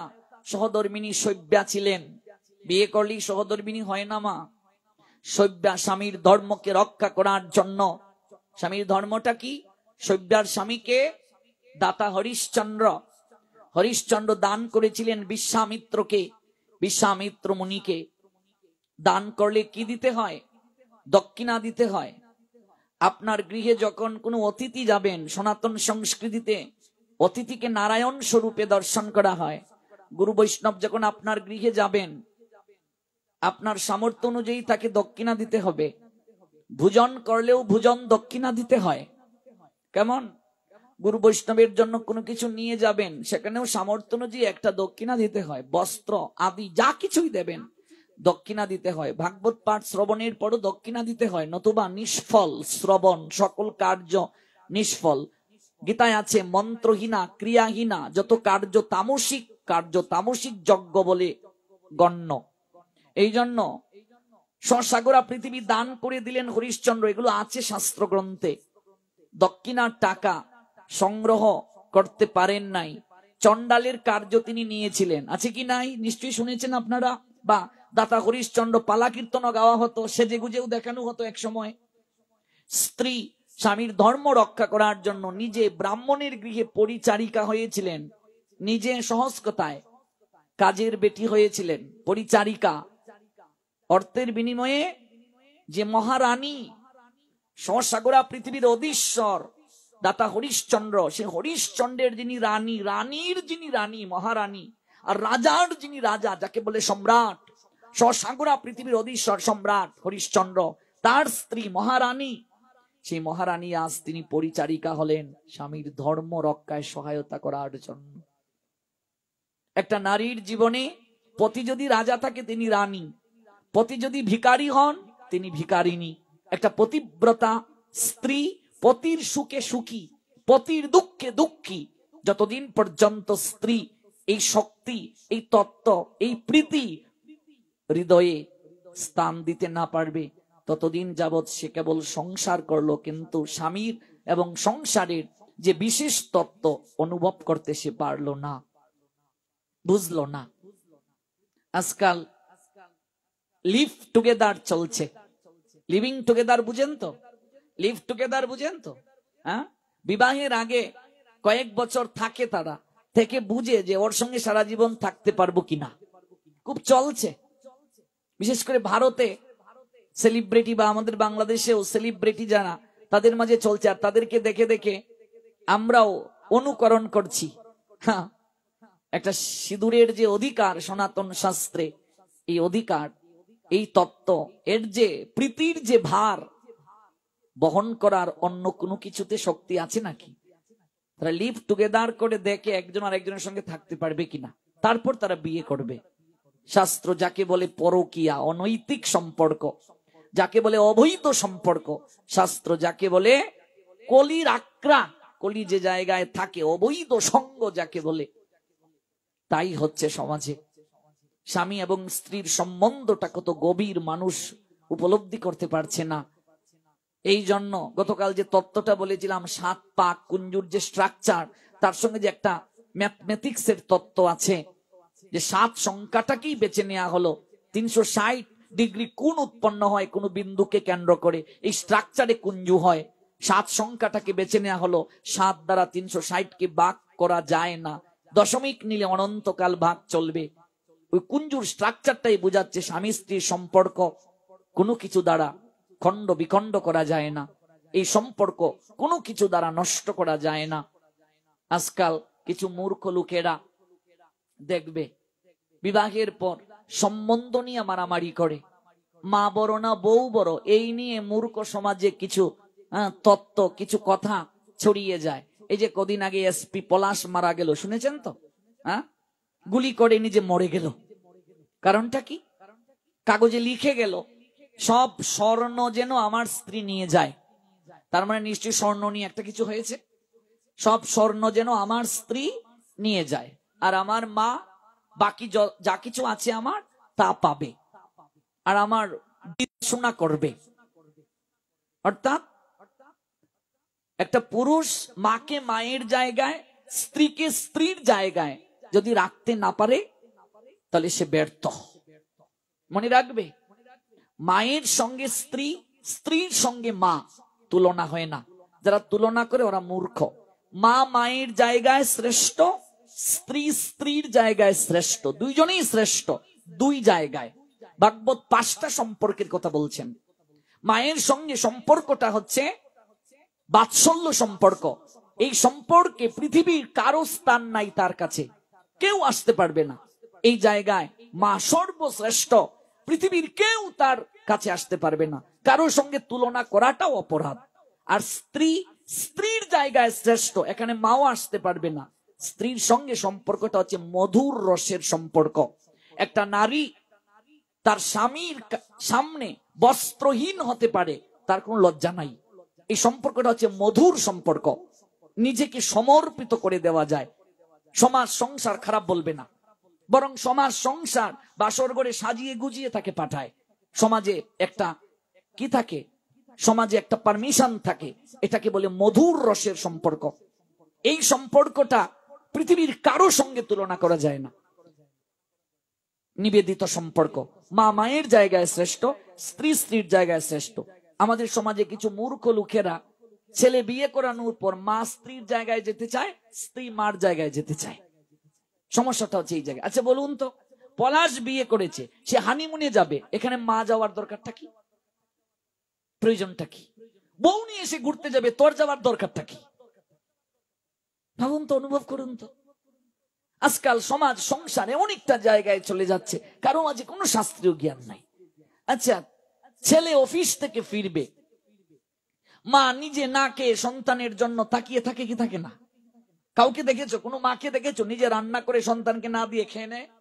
আচ্ছা, এবার সন্তান অফিস থেকে ফিরবে, মা গিয়ে দরজাটা খুলে সন্তানকে রিসিভ করছে, কিংবা একটা যে আইটেম খেতে পছন্দ করে, মা এই আইটেমটা যদি সন্তানকে রান্না করে দেয়, এখানে বউয়ের জ্বলার দরকারটা কি? ভাবুন তো। কি পলাশের মা যদি একটা আইটেম রান্না করে তাকে দেয়, তার বউ জ্বলে। আচ্ছা ভাবুন তো, বেচারা পলাশ না পারলো মার মন রক্ষা করতে, না পারলো বউয়ের মন রক্ষা করতে, তারপর গুলি খেয়ে মরে গেল। ভাবুন, অনুভব করুন। আজকাল সমাজ সংসারে তাই চলছে। আমরা বউয়েরা চায় মায়ের স্থান নিতে, মায়েরা চায় বউয়ের স্থান নিতে, যা ভাগবত শাস্ত্র নিষিদ্ধ করেছেন। প্রত্যেকটা সম্পর্কের একটা সীমা রেখা আছে। সীমারেখাটা কি? মায়ের সম্পর্কের একটা সীমারেখা আছে, এটার বাহিরে তিনি যাবেন না। বউয়ের সম্পর্কের একটা সীমা রেখা আছে, এই সীমা রেখার বাহিরে তিনি যাবেন না। আর আজকাল কিছু গণ্ড মূর্খ পুরুষ নামে কাপুরুষ আর স্ত্রৈণ, যারা বউয়ের কথায় উঠে আর বসে, ওরা বউয়ের কথায় মার গায়েও হাত তুলে মাকে অপমান করে বাড়ি থেকে বের করে দেয়। ওই সকল স্ত্রৈণ রূপী কাপুরুষদের শাস্তি হবে নরক। এই জন্য মায়ের কথায় বউকে, বউয়ের কথায় মাকে দোষারোপ করা থেকে বের হয়ে আসুন। প্রতিটা জায়গায় জার্জির জায়গায় জার্জিকে সম্মান দিন, এটা খুব দরকার। স্যাক্রিফাইস যে সংসারে থাকে না, আত্মত্যাগ যে সংসারে থাকে না, সেই সংসার হয় পলাশের সংসারের মতো। কি নেই তার বলুন? একটা এসপি এইভাবে মরে যাবে কেন? তার মাঝে পারমার্থিক কোনো জ্ঞান ছিল না, জড় জগতের জ্ঞান ছিল, প্রথম শ্রেণীর কর্মচারী ছিল, কিন্তু তার মাঝে পারমার্থিক জ্ঞান ছিল না।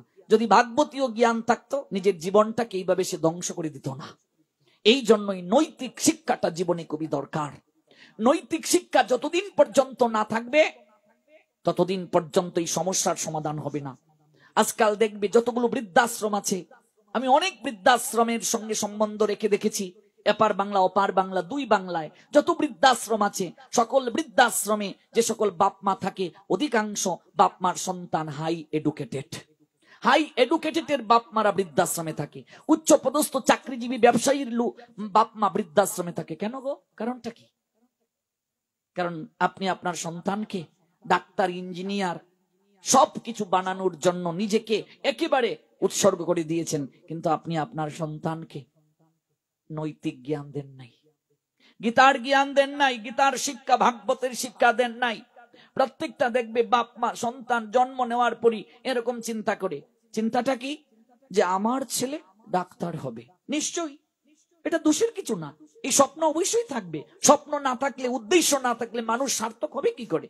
আমি এটাকে দোষের কিছু বলছি না, কিন্তু কজন বাপ মা আছে এমনও চিন্তা করে যে আমার ছেলেটা ডাক্তার ইঞ্জিনিয়ারের পাশাপাশি, লেখাপড়ার পাশাপাশি, স্কুল কলেজের পড়াশোনার পাশাপাশি আমার সন্তানটা মানুষ হবে, কৃষ্ণ ভক্ত হবে? কয়জন বাপ মা ভাবে? অধিকাংশ বাপ মারা ভাবে যে সন্তান যদি একটু ধর্ম শিক্ষা পালন করে মনে হয় সংসার ছেড়ে চলে যাবে। তার মানে সন্তান কি আপনার ব্যবসার ইনভেস্ট নাকি? যে তাকে আমি অনেক টাকা খরচ করে পড়াশোনা করালাম, ইনভেস্ট আমি করলাম টাকা, ওই টাকা থেকে আমার সুদ আসবে? এ কেমন কথা? সন্তানের দায়িত্বই তো পিতামাতাকে দেখাশোনা করা। যে সন্তান পিতামাতাকে দেখাশোনা করে না, সেবা করে না, অত কুলাঙ্গার সন্তান। আর যে ভক্ত হয়ে পিতামাতার সাথে অসম্মান করে, অত ভক্তই নয়, ভক্তরূপী সাধু রূপী অসাধু। সংসার সবাইকে ছাড়ার কথা বলেন নাই ভগবান। আপনার যদি এমন ইচ্ছে থাকে যে আমার 2টা সন্তান আছে, 4টা সন্তান আছে, একটা সন্তান জগতের কল্যাণে থাকুক, আমার মা চেয়েছিলেন, তাহলে আপনি শ্রেষ্ঠ, আপনার গর্ব সার্থক, আপনার বংশ পবিত্র, আপনার কুল ধন্য হয়ে যাবে, সেটা আলাদা সফটওয়্যার। কিন্তু এরকম চিন্তা করবেন না যে আমার সন্তান ভক্তিপথে এসেছে আমায় ছেড়ে চলে যাবে। না, আমরা চাই না যে আপনার সন্তান ছেড়ে চলে যাক। আপনার সন্তানকে আপনি ধর্মীয় শিক্ষা দিন, নৈতিক শিক্ষা দিন, সংসারই থাকুক, যে পথে আছে এই পথে বিয়ে করুক, কৃষ্ণের সংসার করুক, ব্যবসা চাকরি সব করুক। নতুবা আপনার স্থান বৃদ্ধাশ্রম হতে পারে, আপনার গায়েও আপনার সন্তান হাত তুলতে পারে, ইফটিজিং করতে পারে, রাস্তায় কাপড় টানতে পারে, দুর্যোধন দুঃশাসনের মতো বস্ত্র খুলতে পারে আরেক নারীর। যদি শিক্ষা আপনি না দেন, অধিকাংশ পিতামাতা মনে করে বাবা তোমাকে ক্লাসে ফার্স্ট হতে হবে, ফার্স্ট হতে হবে। মানে ক্লাসে ফার্স্ট না হলে জীবন একেবারে শেষ। জীবনের উদ্দেশ্য কি? ক্লাসে ফার্স্ট হওয়া। আমার মাও বলতেন, বাবারে তোকে ক্লাস 5-এ বৃত্তি পেতে হবে। আমার বাবা বলতেন, আমি একজন আদর্শ শিক্ষক, কতজনকে আমি বৃত্তি পাইয়ে দিয়েছি, আমার সন্তান যদি বৃত্তি না পায় আমার সুসাইড করা ছাড়া আমার আর কোনো অপশন থাকবে না, সব সময় বলতেন। এবার আমি যখন ক্লাস 5-এ বৃত্তি পেলাম, শুধু বৃত্তি নয়, আমি ট্যালেন্টের মাঝে ফার্স্ট হয়েছি। আমি সারা বাংলায় প্রধানমন্ত্রী কর্তৃক খালেদা জিয়ার কাছ থেকে আমি পুরস্কার পেয়েছি ক্লাস 5-এ 2003 সালে। আমার মা বলেন আরো ভালো করতে হবে। আচ্ছা বলুন তো, এর থেকে আর ভালো করাটা কি? তার মানে মা বাবা চান আরো আমার সন্তান ভালো হোক, ভালো করলেও এখন বুঝি আরো ভালো হোক আমার সন্তান। এবার বাবা তুমি যদি ক্লাস 8-এ বৃত্তি না পাও তাহলে আমি সমাজে মুখ দেখাতে পারবো না, কারণ তুমি 5-এ বৃত্তি পেয়েছো, 8-এ বৃত্তি না পেলে কি আমি মুখ দেখাতে পারবো? তার মানে কি জীবনের উদ্দেশ্য 8-এ বৃত্তি পেতেই হবে। এটা শুধু আমি নয়, আমি একটা চরিত্র। প্রত্যেক মা বাবা এরকম চিন্তা করেন, তোমাকে 8-এ বৃত্তি পেতে হবে। এবার 8-এও যদি বৃত্তি আমিও পেয়েছি, এবার আপনার একটাই সন্তানকে শেখানো হয়ে গেল, বাবা তোমাকে এসএসসিতে গোল্ডেন পেতে হবে। শোনা আমার, গোল্ডেন না পেলে তোমার জীবন একেবারে শেষ। এবার গোল্ডেন পাওয়া হলো, তোমাকে ভালো একটা কলেজে ভর্তি হতে হবে। এবার ভালো কলেজে ভর্তি হয়ে গেলে এবার এসে কেউ জিজ্ঞেস করে না তোমার ক্লাস 1-এ কি ফার্স্ট ছিল, রোল নাম্বার 1 ছিলে? কেউ জিজ্ঞায় না। ক্লাস 5-এ বৃত্তি ছিল তোমার না, একটা ভালো কলেজে পড়ে, ঢাকা নটরডেমে পড়ে, বাবা ভালো ভালো খুব ভালো। এবার কি ইন্টারমিডিয়েটে গোল্ডেন পেতে হবে, তাও হলো। এবার পাবলিক ইউনিভার্সিটিতে তোমার একটা চান্স পেতে হবে, যদি না পাও তাহলে তোমার জীবন শেষ। তার মানে কি জীবনের উদ্দেশ্য কি? ইউনিভার্সিটিতে চান্স পাওয়া। এবার কেউ এসে বলবে না তোমার ক্লাস 1-এর রেজাল্ট কি ফার্স্ট ছিল গো, তুমি কি 6-এ ফার্স্ট ছিলে, তুমি কি 8-এ ফার্স্ট ছিলে, এগুলো কেউ বলে না। তুমি যদি পাবলিক ইউনিভার্সিটিতে চান্স না পাও, যতই তুমি গোল্ডেন পাও, তার মানে তুমি ফেইলর। কি গো শ্যামানন্দের মা, এখানে কেউ আবার শ্যামানন্দের মা থাকলে ক্ষমা করবেন, কি গো শ্যামানন্দের মা তোমার ছেলে কি করে? এই তো ইউনিভার্সিটিতে পড়ে। বাহ, খুব ভালো খুব ভালো খুব ভালো। এবার আর কদিন পরে দেখা হলো ইউনিভার্সিটি থেকে ভালো একটা রেজাল্ট করে বের হলে একটা চাকরি পেতেই হবে। এবার চাকরি যদি না পাও, তোমার মতো গাধা আর তোমার মতো গাধি জগতে আর কেউ নাই। এবার এই যে তুমি ক্লাস 5-এ বৃত্তি পেলে, ক্লাস 8-এ বৃত্তি পেলে, গোল্ডেন পেলে, ইউনিভার্সিটি থেকে ফার্স্ট হলে, এগুলো কেউ জিজ্ঞেস করবে না। চাকরি নাই মানে তোমার মতো গাধি আর তোমার মতো গাধা কেউ নাই। কি গো শ্যামানন্দের মা তোমার ছেলে কি করে? ইউনিভার্সিটি থেকে অনার্স কমপ্লিট করলো। ও চাকরি হয়নি বুঝি? চাকরিটাই জীবনের উদ্দেশ্য। এবার একটা চাকরিও হয়ে গেল। কি গো শ্যামানন্দের মা তোমার ছেলে কি করে? চাকরি হয়েছে। ও বিয়ে করাওনি? বিয়ে করাওনি এ কি গো, ছেলের বয়স হয়ে গেছে 35, এখনো বিয়েও করাওনি? কোন সময় বিয়ে করতে হয়? বুড়া সময় নি গো। ইতা কিতা গো তোমার, ইতা কিতা বেমার এখন তোমার ফুয়ার বয়সে গেছে 25, তুমি এখনো বিয়া করাও না, কিতা গো তোমার মাথা কিতা বুঝছে গো, ইতা কিতা তোমার ফুয়া এখনো বিয়া করছে না নি গো, ও মা ইতা কিতা মাতিত্রায় তুমি গো, কিতা গো শ্যামানন্দের মা, ইতা কিতা মাতিত্রায় তোমার ফুয়ার, ইতা বয়স 35 হয়ে গেছে, ইতা কোনো কোনো সেটি পাও না নি গো, ফুরি পাও না, একটা বিয়া দিতে পারলাই না, ইতা কিতা মাতিত্রায়, মানে বিয়ে করাও, বিয়ে হয়নি, আচ্ছা বিয়েও হলো, শ্যামানন্দের মা তোমার ছেলে কি করে, এই তো বিয়ে করলো, ও নাতির মুখ দেখনি, তার মানে তোমার জীবন একেবারে ফেল। এই যে তুমি ক্লাস 1-এ 1 নাম্বার ছিলে, ক্লাস 5-এ বৃত্তি পেলে, ক্লাস 8-এ বৃত্তি পেলে, এসএসসি-তে গোল্ডেন পেলে, ইন্টারে গোল্ডেন পেলে, পাবলিক ইউনিভার্সিটি থেকে অনার্স পেলে, মাস্টার্স পেলে, রেজাল্ট ভালো, চাকরি হলো, বিয়ে করলে, তোমার জীবন ফেল, ফেইলর, তোমার কোনো সেরাসেরি নাই। কি হয়েছে আনন্দের মা, এই তো নাতনি হয়েছে, ও নাতি নেই, বংশের বাতি নেই, তোমার নাই নাতি, বংশে নাই বাতি, শ্মশানে কে দেবে ছাতি, তুমি কান্দো বেলা রাতি। ও মা কি বলো গো, বংশের বাতি নেই, এবার শুরু হয়ে গেল আমার নাতি চাই, আমার নাতি, কেমন কি গো শ্যামানন্দের মা, এই তো কি আর করবো, নাতিকে নিয়ে এবার নার্সারিতে যাই, কেজিতে যাই, নাতিকে নিয়ে নার্সারিতে কেজিতে যাওয়া, তারপর তাদেরকে একটু মানুষ করা, এই করতে করতে কবে যে শ্যামানন্দের মার চুলে পাক ধরলো, দাঁত নড়বড়ে হয়ে গেল, আয়নায় দাঁড়িয়ে দেখে পাকনা চুল আমার, লোকে বলে রে গড়বাড়ি বালা না আমার, জীবনের উদ্দেশ্য কি কেবল এগুলো রে মা, হ্যাঁ, নাতি নাতনির মুখ দেখা, তারপর নাতির বিয়ে দেখা, নাতির পরে পন্থী, পন্থীর পরে খন্তি, খন্তির পরে দা, দার পরে কুড়াল, কুড়ালের পরে শ্রেণী, শ্রেণীর পরে আতা, আতার পরে চামচ, তারপর গুটনি, ওই যে ডাইল এরকম করে, গুটনির পরে কিছু আছে গো মা, ও আমিও জানি না, তুমিও জানো না, জীবনের উদ্দেশ্য কেবল এগুলো, হ্যাঁ হ্যাঁ, কেন এই মনুষ্য জীবন পেলে একবারও জানলে না, বুঝলে না, কোথা থেকে এলে, যাবে কোথায়, একটিবার অনুভব করলে না, তাহলে তোমার আর পশুর মাঝে পার্থক্যটা কোথায়? পশু আহার গ্রহণ করে, তুমিও আহার গ্রহণ করছো, পশু ঘুমায়, তুমিও ঘুমাও, পশুর মৃত্যু ভয় আছে, তোমারও মৃত্যু ভয় আছে, পশু সেক্স করে, তুমিও করছো, পার্থক্য কোথায়? একটা জায়গায় পার্থক্য, পশুকে ভগবান বিচার করার ক্ষমতা দেন নাই, তোমাকে ভগবান দিয়েছেন, তুমি যদি এই বিচার করার ক্ষমতাকে কাজে না লাগাও, তুমি মানুষ নও। এই জন্য সন্তানকে প্রাতিষ্ঠানিক পড়াশোনার পাশাপাশি তাকে পারমার্থিক জ্ঞান দাও, নতুবা তুমি মা হিসেবে ব্যর্থ, বাবা হিসেবে ব্যর্থ।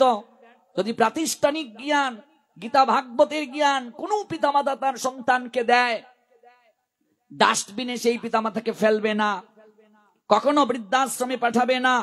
If you had given your child to knowledge of Gita and Srimad Bhagavatam from an early age, জীবনের শুরু থেকে যদি এই জ্ঞানটা দাও, would never put you in dustbin, never send you to old home, কোনদিন তোমাকে ওল্ড হোম মানে বৃদ্ধাশ্রমে throwing নিক্ষেপ করবে না, ফেলবে না, যদি তুমি এই জ্ঞানটা দাও। Institution education is most important and impartial, but religious education is part and parcel. No existence of fables, that's only universal to that's the big institution education and religious education. If you had given your child to knowledge of Gita and Srimad Bhagavatam and Chaitanya Charitamrita from an early age, your child would never put you into dustbin, never send you to old house or old home. So conscious, so awareness, create your car. মনুষ্য জীবনটা কেবল এইভাবে কাটিয়ে দেওয়ার জন্য তুমি আমি প্রাপ্ত হই নাই। কি লাগিয়া আইলি ভবে, এমন জনমে হরি না ভজিলি সে তুই মানুষ কবে।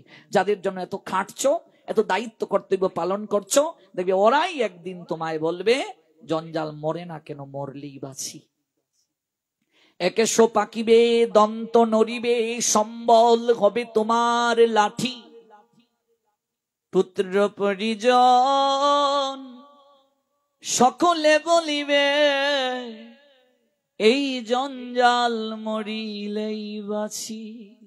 চুল পাকবে, দাঁত নড়বে, চলার সম্বল লাঠি, গুণের ভাই কাঠি ছাড়া যেদিন চলতে পারবে না, সেই দিন হাত দিয়ে তোলার শক্তি থাকবে না বাতি, বাটিটা যে হাত দিয়ে তুলবে, ওই বাটি তোলারও শক্তি থাকবে না।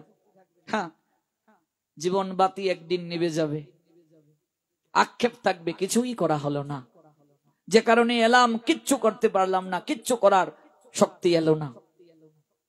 সন্তান সুশিক্ষায় শিক্ষিত হোক, পড়াশোনার পাশাপাশি পারমার্থিক জ্ঞান প্রাপ্ত হোক, নিজের জীবন ভক্তিপথে এগিয়ে দেওয়া উচিত। দুর্লভ জীবন প্রাপ্তি একমাত্র ঈশ্বর আরাধনার জন্য। আমরা পাশালিতেও গাই, এমনিতেও জানি। এই গানটা আমার মনে হয় এমন কেউ নাই যে জানে না। আমি এক লাইন বলি, তারপর আপনারা বলবেন জানেন কিনা। কৃষ্ণ বজিবার তোরে সংসারেতে আইনু, এটা জানেন কি জানেন না? মিশে মায়ায় বদ্ধ হয়ে, তারপর কি হগলেই জানি, মানি কয়জন? হ্যাঁ, কয়জন মানি? কৃষ্ণ ভজন করার জন্য যদি সংসারে আইয়া থাকি, কই ভজন করতেছি কই? ডাল পরে কি, ডাল কি, ডাল ভাঙ্গিয়া পুত্র কন্যা ডাল ভাঙ্গিয়া পড়ে কালো রূপে সংসারেতে পক্ষী ভাষা বাঁধে। কত অর্থ প্রত্যেকটা শব্দের। হ্যাঁ, কত অর্থ। গাছের ডাল ভাঙবে একদিন, হ্যাঁ, লাভ হবে না, শেষ রক্ষা হবে না, যতই ঝুলে থাকো। আর যারা মনে করো আমার সন্তান লাঠি শেষ বয়সে, না না না না না না, কৃষ্ণকে যদি কেউ ভরসা না করে, লাঠি মনে না করে, শেষ জীবনে কোনো লাঠি কাউকে কখনো ভরসা দিতে পারবে না। দুর্যোধনের লাঠির সংখ্যা কম ছিল, 99টা লাঠি ছিল তার, 99 ভাই, রক্ষা করতে পেরেছে। রাবণের লাঠির সংখ্যা কম ছিল, 1 লক্ষ পুত্র ছিল, 1.25 লক্ষ নাতি, মরতে মরতে কেউ রইল না বংশে জ্বালার বাতি। একমাত্র লাঠি, লাঠি মানে ভরসা। ভরসা হলো গোবিন্দ, জগতের নাথ। জগতের নাথ একমাত্র ভরসা। তাকে দর্শনের জন্য এলাম। বিদ্যাপতি তাই উচাটন, তার চিত্ত চঞ্চল ব্যাকুল। ললিতা খুলেও বলল বিশ্বা বসুকে, কিন্তু বিশ্বা বসু তাকে ধমক দিয়ে বললেন, এই কথা আর মুখে উচ্চারণ করবি না, গর্দান যাবে তার, গর্দান। দিনে দিনে মাস গেল, মাসে মাসে বছর, ইচ্ছে পূরণ হলো না গো। ধীরে ধীরে ধীরে ধীরে বিদ্যাপতি ললিতার সঙ্গে সংসার করতে করতে, যে উদ্দেশ্যে, যে ঈশ্বর দর্শনের জন্য, যে ভগবান দর্শনের জন্য সে এসেছিল, কিছুটা সময়ের জন্য তার মন থেকে এই আগ্রহটা ভাটা পড়ে গেল। বুঝতে পেরেছ? সঙ্গ দোষ, স্পর্শ দোষ, অন্ন দোষ, কত দোষ আছে না। ভজন স্থবির হয়, অপরাধ। কিছুটা সময়ের জন্য যে ভগবান নীল মাধবকে দর্শনের জন্য এসেছে, এটা সে ভুলে গেছে।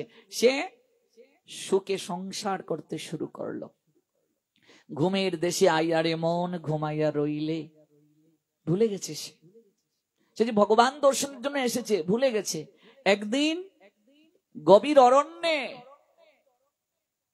স্ত্রীর সঙ্গে, ললিতার সঙ্গে সে সুখে ক্রীড়া করছে, খেলা করছে। সে ক্লান্ত হয়ে শুয়ে পড়ল। কোথায় শুইল? কুলে, ললিতার কুলে শুয়ে পড়ল। স্বপ্নে কে জানি তাকে বলছে, বিদ্যাপতি, বিদ্যাপতি। বছরের পর বছর যাকে দর্শন করার জন্য তুমি এই সবর জাতির মাঝে তুমি নিবাস স্থাপন করলে, আজকে তুমি তাকে দর্শনের আকাঙ্ক্ষা ভুলে গেলে, এক রমণীর প্রীতিতে মশগুল হয়ে।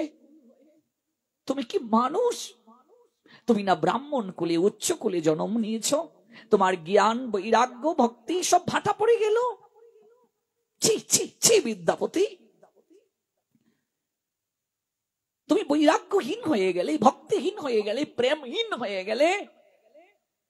কে জানি তাকে ডাকছে স্বপ্নে, বিদ্যাপতি, যে কারণে, যে উদ্দেশ্যে তুমি এলে, তুমি এই উদ্দেশ্য ভুলতে পারো না। দুর্ভাগ্য তোমার। বিদ্যাপতি চকিত হলো। বিদ্যাপতির যে বৈরাগ্য ভাটা পড়েছিল, কে জানি এসে সেই ভাটাটা সরিয়ে দিল। যে আবৃত হয়েছিল একটা পর্দা, অজ্ঞানতার পর্দা, কিছুটা সময়ের জন্য ওই পর্দাটাকে জানিয়ে এসে তাকে সরিয়ে দিল। বিদ্যাপতির চোখ বেয়ে ঝরঝর করে অশ্রু ঝরতে শুরু করলো, কাঁদতে শুরু করলো বিদ্যাপতি। ললিতা দেখছে তার স্বামী ক্রন্দন করছে। ওগো, তোমার চোখে তো জল কেন? ললিতা, ছি, ধিক্কার, আমি নিজেকে দিচ্ছি, ধিক ধিক ধিক নিজেকে। আমি তোমার মমতা পেয়ে, তোমার প্রীতি পেয়ে ভুলে গেলাম। মহারাজ ইন্দ্রদ্যুম্ন আমাকে যে উদ্দেশ্য সম্পাদনের জন্য পাঠিয়েছিলেন ললিতা জানো? আমি যখন পথমধ্যে ছিলাম, ওই পথিমধ্যে চলতে চলতে আমার ভেতরে কত আনন্দ ছিল যে আমি মহারাজ ইন্দ্রদ্যুম্নের পূর্বে আমি স্বয়ং পদ্ম পলাশ লোচন ভগবান শ্রীহরিকে সবার আগে নিজ চোখে দর্শন করতে পারবো। গৌর প্রেমানন্দে আমার ভেতরে কত আনন্দ ছিল, আর আমি আজ ভুলে গেলাম। আমি আজ মায়ার দ্বারা অপহৃত হয়ে গেলাম। শুধু বিদ্যাপতি নয়, এই সংসারে আমরাও এসেছি। এটা ভবের হাট রে মা, এখানে কেনা বেচার জন্য এসেছি। কেনা বেচা করতে করতে কবে যে অপরাহ্ন গড়িয়ে সন্ধ্যা হয়ে যায়। সন্ধ্যাবেলা দেখবে রাস্তায় যারা দোকান নিয়ে বসে, সন্ধ্যার পর যখন অন্ধকার ঘনিয়ে আসে, রাত হয়, ওরা তখন সকল কাঁচামাল, মালামাল, ব্যবসার সামগ্রী গুছিয়ে ওরা হাট থেকে বাড়ির দিকে যাত্রা করে। সারাদিন যে কেনা বেচা করলো, রাত্রে এসে হিসাব করে। এই ভবের হাটে এসে আমরা 16 আনা পুঁজি নিয়ে এসেছিলাম। ভাবুন তো, একটা ব্যবসায়ী দিন থেকে রাত পর্যন্ত হিসাব করে কত টাকা কেনা বেচা করলো। মাস শেষে একটা গৃহী ঘরণী হিসাব করে, আমি বেতন পাবো আরো 10 দিন পর, আমার এই টাকাটা আছে, এই টাকা দিয়ে আমার তেল, এই টাকা দিয়ে আমার কাঁচামাল বাজার করতে হবে, আমাকে হিসাব করে চলতে হবে। মনুষ্য জীবনে যে হিসাব করলো না, আমার 40 বছর হয়ে গেল, 50 বছর হয়ে গেল, 60 বছর হয়ে গেল। আমি 50 বছরের জীবনে কি করলাম? আমার এই 40 বছরের জীবনে কি করলাম? আমার যে বয়স 30 হলো, এই 30 বছরের জীবনে যে উদ্দেশ্যে আমি ববের হাটে কেনা বেচা করতে এলাম, আমি কতটা সেই উদ্দেশ্য সাধন করতে পারলাম? যে হিসাব করি না সে মানুষ নয়। মহাজন তাই আজ কেঁদে কেঁদে বলছেন, ওগো পুঁজি আনলাম, একটু রিপিট বাড়িয়ে দাও, 16 আনা মনরে লাভ করিবার আশা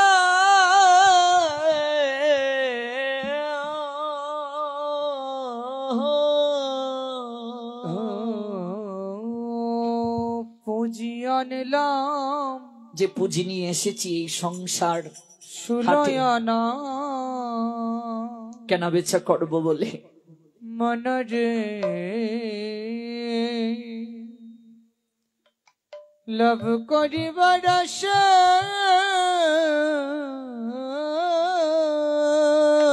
পুঁজি আনলাম 16 আনা মনরে লাভ করিবার আশা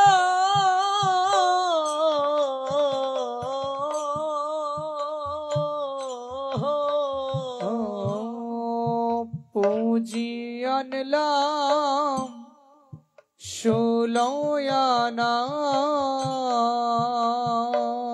মনরে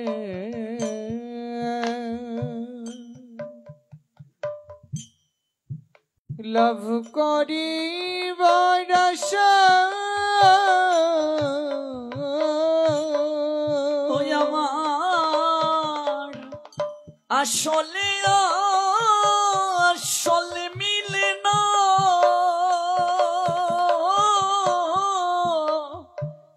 মহাজনে বুঝাইব কি দিয়া রে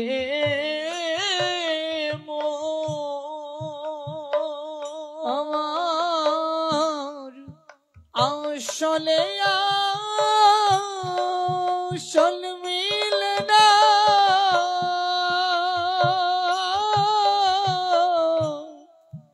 মহাজন বুঝাইব কি দিয়া যে মনরে কৃষ্ণ নামে তে দেউনে আমার আসলে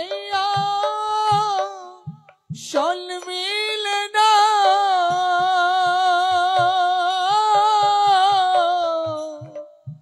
মহাজন বুঝাইব কি দিয়া রে দায়িত্ব পালন করতে করতে, কর্তব্য পালন করতে করতে, স্ত্রী পুত্র কন্যা পরিবার আত্মীয় স্বজন সবার প্রতি দায়িত্ব পালন করতে করতে কবে যে নিজের জন্য কিছুই করা হলো না রে বাবা। হিসাবের খাতাটা যে শূন্য রয়ে গেল। যেদিন মহাকালের করাল স্রোত আসবে ভাসিয়ে নিতে, মৃত্যু নামক তক্ষক সর্প যেদিন আসবে দংশন করার জন্য, দেখবে সেদিন ভবের ঘাটে গিয়ে ভব নদী পাড়ি দেওয়ার জন্য হাতে কোনো সম্বলই নিয়ে যাওয়া হয় নাই। সারে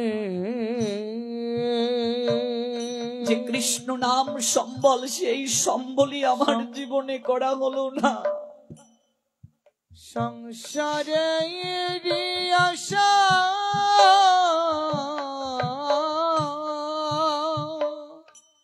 কৃষ্ণ নামিতে দৌনে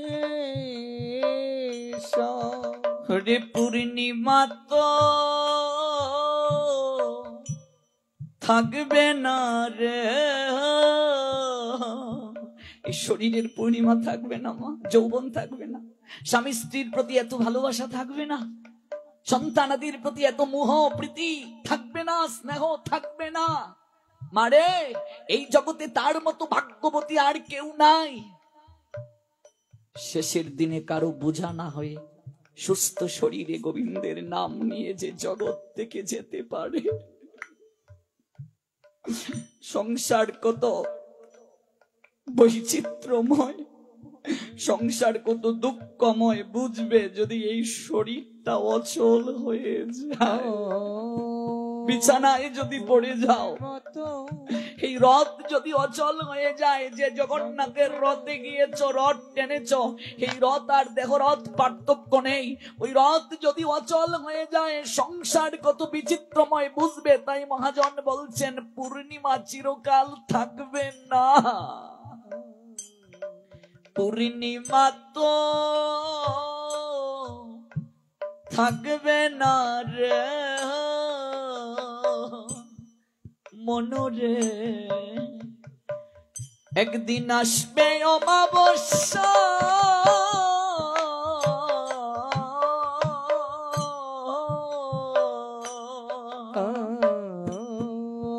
পূর্ণিমা তো থাকবে না রে মনরে, আসবে অমাবস্যা, চিরদিন তো থাকবে না রে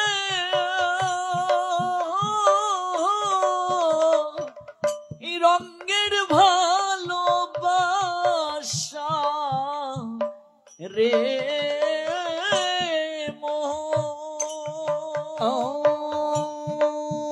চিরদিন তো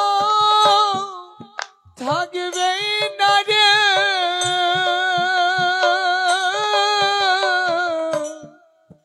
রঙের ভালোবাসা রে মনরে কৃষ্ণ নামে তে দাও নেশা। চিরদিন তো থাকবে না রে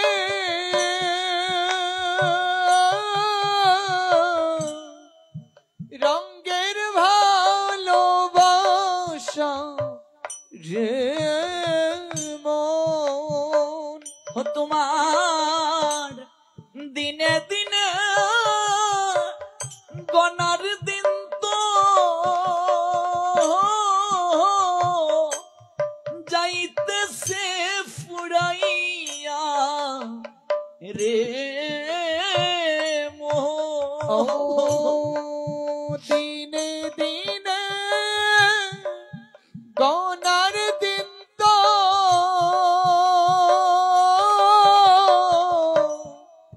যাইতেছে পুরায়া রে মন। 50 হয়ে গেলে আর কদিন বাঁচবে? কদিন বাঁচবে?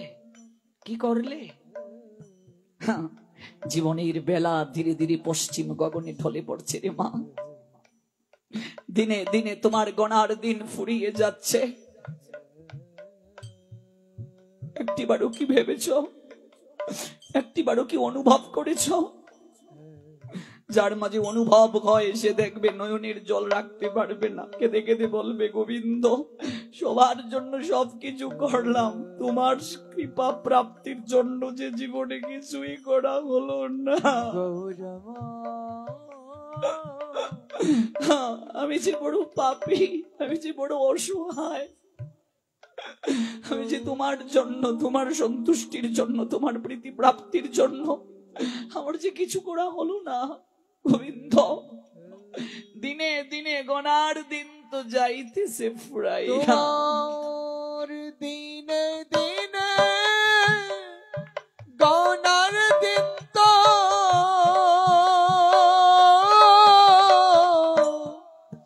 যাইতেছে ফুরায়া রে মন। ও কৃষ্ণ নামেতে দাও নেশা। সারে সংসারে আশা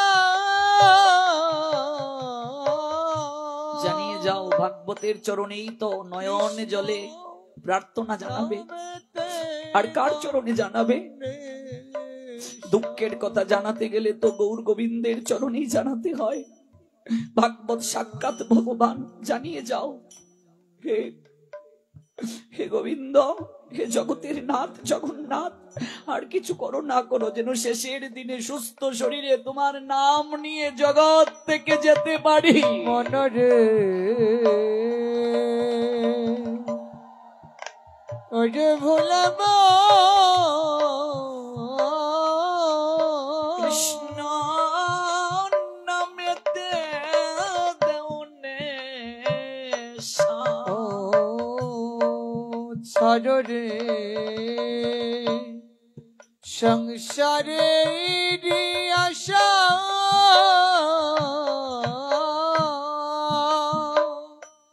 কৃষ্ণ নামেতে দাও নেশা।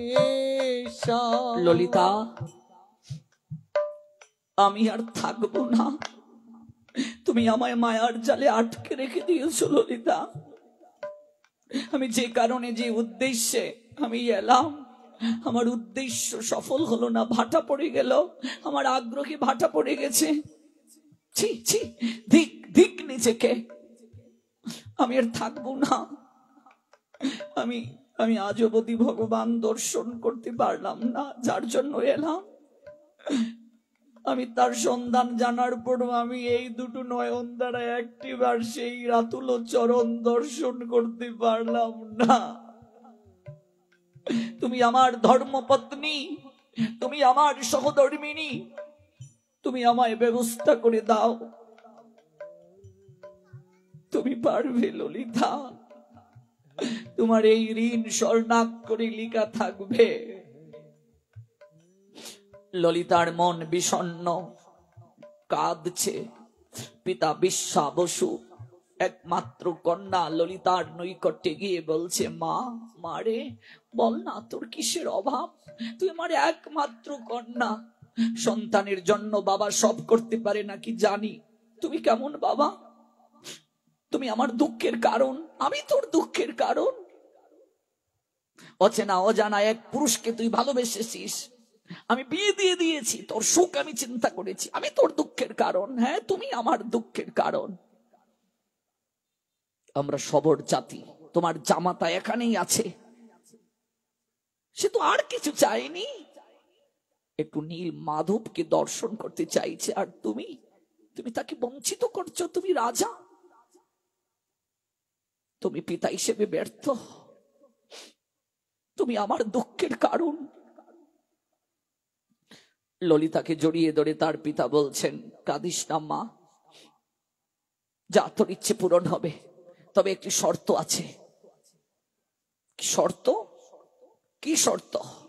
শর্ত হলো বিদ্যাপতিকে নীল মাধবের নিকটে নিয়ে যাব, কিন্তু চোখটা বেঁধে নিয়ে যাব, ও যেন রাস্তা না চিনতে পারে, ও যেন পথ চিনতে না পারে, কারণ ও গুপ্তচর। ও যদি গিয়ে ইন্দ্রদুম্ন রাজার কাছে বলে, পথ দেখিয়ে দেয়, আমাদের কুলের ঠাকুর তাকে নিয়ে যাবে, সবর জাতির সঙ্গে আমি বিশ্বাসঘাতকতা করতে পারবো না। রাজি হলো, চুপটা বেঁধে দেয়া হলো। নীল মাধব ভগবান দর্শনের জন্য তাকে নিয়ে যাবে। কোন দিক দিয়ে নিয়ে যাবে? রাস্তা দেখানো হবে না, মন্দিরের সম্মুখে গিয়ে চোখের বাঁধন খোলা হবে, আবার ভগবান দর্শন করানোর পর চোখটা বেঁধে আবার নিয়ে আসা হবে। ললিতা বিদ্যাপতিকে বলছে, ওগো তুমি চিন্তা করো না, আমি একটা বুদ্ধি করেছি। কি বুদ্ধি? আমি তোমার গলবস্ত্রের মাঝে কিছুটা সরিষার দানা আমি পুতলি বেঁধে দিচ্ছি, আর একটু ছিদ্র করে দেব, তুমি যে পথ দিয়ে যাবে সরিষা ছড়িয়ে ছড়িয়ে থাকবে, দেখবে বর্ষা যখন হবে, ওই বর্ষায় অর্থাৎ বৃষ্টির জলে সরিষা থেকে গাছ হবে, তুমি সেই পথ ধরে আবার সেই জায়গায় যেতে পারবে। ললিতা পুতলির মাঝে সরিষা দানা বেঁধে দিল, চোখটা বেঁধে বিদ্যাপতিকে নিয়ে যাওয়া হলো নীল মাধবের সামনে। আজ তার ইচ্ছে পূরণ হবে, আজ তার হৃদয়ের আকাঙ্ক্ষা পূরণ হবে। শ্রীমন্দিরের সম্মুখে তাকে নিয়ে যাওয়া হচ্ছে। অন্তর তার বেকুল হয়ে উঠল, প্রেমে গদগদ তার চিত্ত, অশ্রু জড়িয়ে ধরছে। অনিন্দ কান্তি ভগবানের মুখপদ্ম তার দর্শন হবে। নীলগিরি যেখানে নিবাস স্থাপন করে আছেন, পুজো পাচ্ছেন, ভক্তি প্রেম সবরদের নিচ্ছেন, আর তৎপূর্বে তিনি রোহিণী কুণ্ড দর্শন করবেন। যে রোহিণী কুণ্ডের জল আমি প্রথম দিন আপনাদের ব্যাখ্যা বলেছি, এই জল যদি কেউ স্পর্শ করে তার মুখ্য গতি প্রাপ্ত হয়। ওই রোহিণী কুণ্ডে তাকে স্নাত করার পর যখন চোখের বাঁধনটা ভগবান শ্রী নীল মাধবের মন্দিরের সম্মুখে খোলা হলো, আনন্দে আর ধরে না। ভক্ত আজ কত বছরের প্রতীক্ষার প্রহর গুনিয়ে শ্রী ভগবান দর্শন করলো। নিতাই গৌর সীতানাথ প্রীতি প্রেমানন্দে হরি বল। অনিন্দ কান্তি সেই রূপ দর্শন হলো বিদ্যাপতির। বিদ্যাপতির নয়ন বেয়ে অশ্রু ঝরল, অশ্রু প্রেমাঞ্জলি নিবেদন করলো নীল মাধবের চরণে। আমি স্বার্থপর হতে পারবো না, যে মহারাজ ইন্দ্রদুম্ন আমায় পাঠিয়েছেন, এবার এই সংবাদটা মহারাজ ইন্দ্রদুম্নের নৈকট্যে আমাকে পৌঁছাতেই হবে। ফিরে এলেন ললিতার কাছে। ললিতা সংবাদ শুনে কাঁদতে শুরু করলো, অগো তুমি আমায় ছেড়ে চলে যাবে নিজ রাজ্যে, আমি যে তোমায় বিয়ে করলাম, তোমার সন্তান আমার গর্বে। ললিতা তুমি যদি আমায় সত্যি ভালোবেসে থাকো, আমি তোমায় সম্মানের সঙ্গে রথে চড়িয়ে তোমায় নিয়ে যাব, আমি স্বার্থপর হতে পারবো না, তুমি আমায় বিদায় দাও। বিদ্যাপতি ইন্দ্রদুম্ন মহারাজের নৈকট্যে সংবাদ দেওয়ার জন্য ছুটল। ইন্দ্রদুম্ন মহারাজ এতদিনে ভেবেছেন হয়তো বিদ্যাপতির প্রাণ আর নেই, সবাই ফিরে এসেছে, এত কাল হয়ে গেল যে বিদ্যাপতি এলো না, সেই বিদ্যাপতিকে আর বেঁচে থাকতে পারে? বিদ্যাপতিকে দর্শন করে মহারাজ ইন্দ্রদুম্নের আনন্দে আর ধরে না, নয়ন দিয়ে অশ্রু ঝরল, প্রেমাশ্রু পতিত হলো। বিদ্যাপতি প্রাণের বান্ধব আমার, তুমি কি সংবাদ নিয়ে এলে বলো না। মহারাজ আপনি সচক্ষে ভগবান দর্শন করতে পারবেন। আমি দর্শন করেছি, আমি দর্শন করেছি। বিদ্যাপতি, একটিবার তুমি আমার দিকে তাকাও বিদ্যাপতি। তোমার এই নয়ন দ্বারা ভগবান দর্শন হয়েছে, তোমার এই নয়ন পানে আমি আমার নয়ন নিবদ্ধ করব। যে নয়ন দ্বারা তোমার ভগবান দর্শন হয়েছে, বিশুদ্ধ হয়েছে সেই নয়ন, পবিত্র হয়েছে সেই নয়ন, ওই নয়নের দিকে আমি নয়ন নিবদ্ধ করে আমার জীবনকে ধন্য করব। বিদ্যাপতি, তুমি একবার আমার কুলে আসো, আমায় আলিঙ্গন দান করো। বিদ্যাপতি, তোমার প্রেমালিঙ্গন প্রাপ্ত হয়ে আমার প্রেম জাগ্রত হোক, আমার ভক্তি জাগ্রত হোক। তোমার দর্শন হয়েছে, ওরে কি আছিস? রথ সাজা, সৈন্য সামন্ত বের কর, আমি যাব, আমি যাব, আমি নিয়ে আসবো নীল মাধবকে। বিদ্যাপতি করে জুড়ে বলছে, মহারাজ তা হয় না, মহারাজ তা হয় না। জোর করে রাজ্য আক্রমণ করে নীল মাধব আনাটা আপনার সমীচীন হবে না। আপনি মহারাজ, আপনাকে জ্ঞান দেওয়া আমার উচিত নয়, কিন্তু এটা সমীচীন হবে না। ইন্দ্রদম্ন ছুটলেন রথ সাজিয়ে, সৈন্য সামন্ত নিয়ে বিশ্বাবসুর সবর রাজ্য আক্রমণ করলেন। ভাবুন তো অবস্থাটা কি হবে, ললিতার কতটা দুর্ভাগ্য আসতে পারে। বিশ্বাবসু পরাজয় স্বীকার করলেন। নীল মাধবের নৈকট্যে তাকে নিয়ে যাওয়া হলো। ইন্দ্রদম্ন সৈন্য সামন্ত নিয়ে যখন নীল মাধবের মন্দিরের নৈকট্যে যাবেন, নয়ন দিয়ে তার অশ্রু ঝরছে, কতকাল পর আমার প্রতীক্ষার অবসান হবে।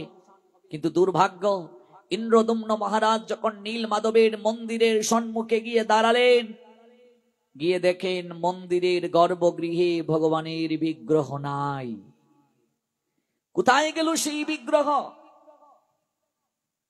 কতকাল পর যে অভাব দূরীভূত হবে, যে নীল মাধব দর্শন করে হৃদয়ের আকাঙ্ক্ষা চরিতার্থ হবে, তৃপ্তি হবে, কোথায় গেল, কোথায় গেল সেই বিগ্রহ? বিশ্বাবসুর উপর টার্গেট করা হলো, নিশ্চয়ই সে বিগ্রহ লুকিয়ে রেখেছে। বিশ্বাবসুকে যখন চাপ প্রয়োগ করা হবে, ঠিক তখনই দৈববাণী হলো, ইন্দ্রদম্ন, তুমি বল প্রয়োগ করে তোমার রাজ্যে আমায় নিয়ে যেতে এসেছো, তাই না? অহংকারীর বশবর্তী হয়ে এসেছো সৈন্য সামন্ত নিয়ে আমাকে নিয়ে যাওয়ার জন্য। আমি কেবল প্রেমের কাঙ্গাল ইন্দ্রদম্ন, আমি ভক্তির কাঙ্গাল। আমি রাজভবনেও থাকতে চাই না, আমি ভক্তের হৃদয়ে সিংহাসনে থাকতে চাই। আমি যে প্রেমের বড় কাঙ্গাল, আমি যে ভক্তির বড় কাঙ্গাল। তোমার চিত্তে অহংকার এসে গেছে, এই জন্য আমি তোমায় দর্শন দেইনি। আমি অহংকারীকে দর্শন প্রদান করি না। বল দ্বারা, শক্তি দ্বারা আমাকে জয় করা যায় না ইন্দ্রদম্ন। আমি ভক্তের প্রেমের কাছে পরাজিত হয়ে যাই, আমি ভক্তের ভক্তির কাছে পরাজয় স্বীকার করি। ভক্ত একমাত্র আমাকে কিনে নিয়ে যেতে পারে, তার চিত্তে যদি অফুরন্ত আমার প্রতি শরণাগতি থাকে, প্রেম থাকে, ভক্তি থাকে। আমি ভাবগ্রাহী জনার্দন, আমি প্রেমের কাঙ্গাল, আমি ভক্তির কাঙ্গাল। মাতা মুড়ে পুত্র ভেবে করে গো বন্ধন, আমার মা যশোদা আমাকে সাধারণ পুত্র জ্ঞান করে বাৎসল্য প্রেমের দড়ি দ্বারা আমায় বেঁধে ফেললো। আমাকে ভগবান জ্ঞান করেনি, আমায় সাধারণ পুত্র জ্ঞান করেছে। কৃষ্ণ আমার পুত্র, কান ধরে আমায় উঠবস করে, এই গোপাল এইদিকে আয়, ও মা আমায় ছেড়ে দাও না, আমি আর ননি চুরি করবো না। কান ধরে উঠবস কর, অনেক তোর অত্যাচার আমি সহ্য করেছি, প্রত্যেক গৃহ থেকে তোর জন্য অভিযোগ আসে, কান ধরে উঠবস কর। যার নাম শুনলে মহাকাল দৌড়ে পালায়, অথচ মায়ের হাতে সামান্য একটা লাঠি দেখে অনন্তময় ভগবান, সর্ব ক্ষমতার অধিকারী যিনি, বিশ্ব ব্রহ্মাণ্ডের মালিক যিনি, ভয়ে কাঁপছেন। ও মা, মা আমায় এবারের মতো ছেড়ে দাও না, আমি আর চুরি করব না। যেন তেন ভাবে করে লালন পালন, আমায় যেন তেন ভাবে লালন পালন করে, আমি তার ছেলে। মাথা মুড়ি পুত্র ভেবে করে বন্ধন, সখাগণ করে মোর স্কন্দে আরোহণ। সখারা এসে বলে শ্রীদাম সুদাম মধুমঙ্গল, ওরা এসে বলে আই আই কানাই এদিকে আয়, আয় এদিকে, আমাদের কাঁধে চড়া, কাঁধে তুলে ঘুরে বেড়া। ওরা ফল তুলে নিজে খায়, খেয়ে দেখে কোন ফলটা মিষ্টি, কোন ফলটা টক, কোন ফলে বিষ আছে। একজন আরেকজনকে বলে ওরে পরখ করে দেখ বিষ ফল আছে কিনা। বিষ যদি ফলের মাঝে থাকে আমরা খেয়ে মরবো, কানাইকে মরতে দেব না। ওরে আমাদের কানাই যদি মরে যায় আমরা কার সাথে খেলা করবো রে? আমাদের কানাই যদি মরে যায় আমরা কার কাঁধে চড়বো রে? আমাদের ব্রজের ব্রজরাজ যদি মরে যায় এই ব্রজধামে আমাদেরকে সুরক্ষা দেবে রে? ও কানাই, কানাই এই ফলটা অনেক মিষ্টি, নে নে খেয়ে দেখ। আমরা স্নান করে কত শুচি শুভ্র পবিত্র হয়ে আমরা ভগবানকে ভোগ দেই, আর ব্রজের সখারা ওরা নিজে খেয়ে উচ্ছিষ্ট ফলটা গোবিন্দের মুখে তুলে দেয়। তাদের একটাই সম্বল, তাদের কেবল প্রেমার ভক্তি। প্রেমের বড় কাঙ্গাল জগতের নাথ ভগবান, ভক্তির বড় কাঙ্গাল। আমরা সব দিতে পারি, মনটা গোবিন্দকে দিতে পারি না। আর গোবিন্দ বললেন অর্জুন মন মনা ভব, আমি কিচ্ছু চাই না, তোমার মন আমায় দাও। আমি কেবল প্রেমের কাঙ্গাল, আমি কেবল ভক্তির কাঙ্গাল। প্রেমে ভক্তিতে আপ্লুত হয়ে বৃন্দাবনের মদন মোহন সরগোস্বামী পাদের অন্যতম গোস্বামী সনাতনের কাছে লবণ চান। মাঘ মাসের শীতের রাত, কনকনে ঠান্ডা, গ্রন্থের টিকা লিখছেন। মদন মোহন ভগবান ডেকে বলছেন সনাতন, ও সনাতন ঘুমিয়ে গেলে? ঘুমাইনি, দেখতেই পাচ্ছ গ্রন্থের টিকা লিখছি। তুমি ঘুমাওনি? কি করে ঘুমাবো রে, এত কনকনে ঠান্ডার মাঝে তুই ঘুমালে না, তুই জেগে আছিস, আমি কি করে ঘুমাই বল? তোকে ছাড়া আমি ঘুমাতে পারি? একটা কথা বলি তোকে, ও সনাতন, তুই আমাকে প্রতিদিন আটার দলা শেখে দেশ, একটু সঙ্গে লবণ দিতে পারিস না? ও মা, আমরাও তো সেবা দিই ভগবানকে, কোনোদিন এমন অনুভব হয়েছে গো ভগবান তোমাকে বাস্তবে না বলুক স্বপ্নে তোমায় বলেছে আমার এই আহারটা খুব প্রিয়, আমায় এটা রান্না করে দে? বুঝতে হবে তার সঙ্গে আমি এখনো সম্পর্ক স্থাপন করতে পারি নাই। তুই আমাকে প্রতিদিন আটার দলা শেখেদের সঙ্গে একটু লবণ দিতে পারিস না? আমি প্রতিদিন লবণ বিহীন আটা কি করে খাই?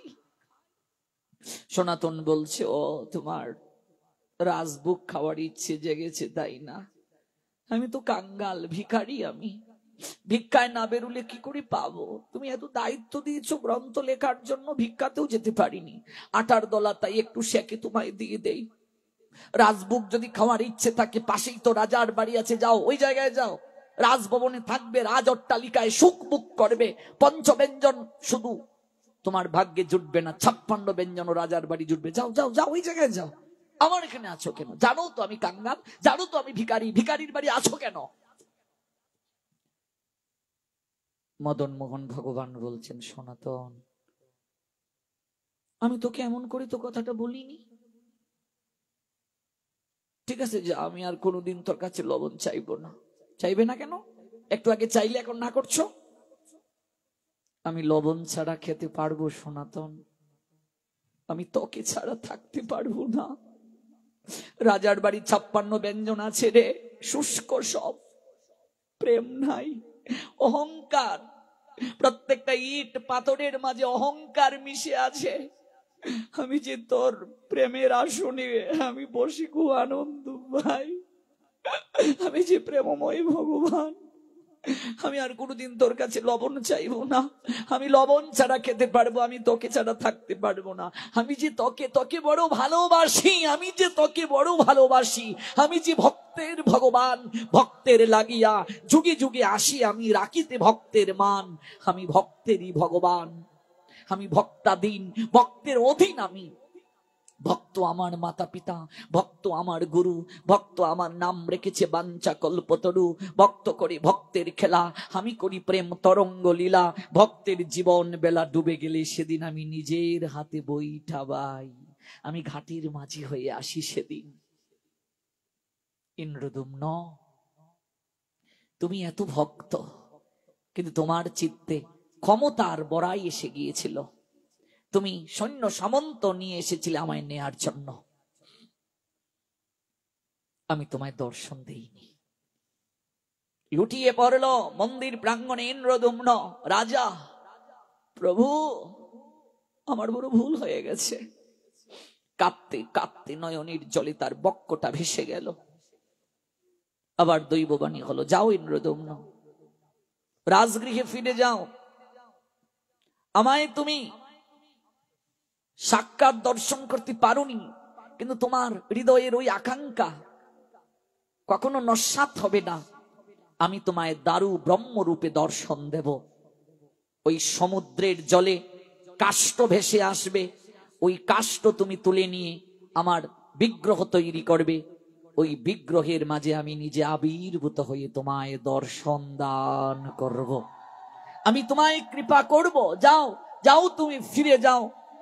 অবশ্যই আমি তোমায় দর্শন দেব। দারু ব্রহ্মে আমি আসবো। এই যে আমরা জগন্নাথ দারু ব্রহ্মে দেখতে পাই, ওই জগন্নাথে আমি আবির্ভূত হয়ে আমি তোমায় দর্শন দেব। তুমি রাজগৃহে ফিরে যাও।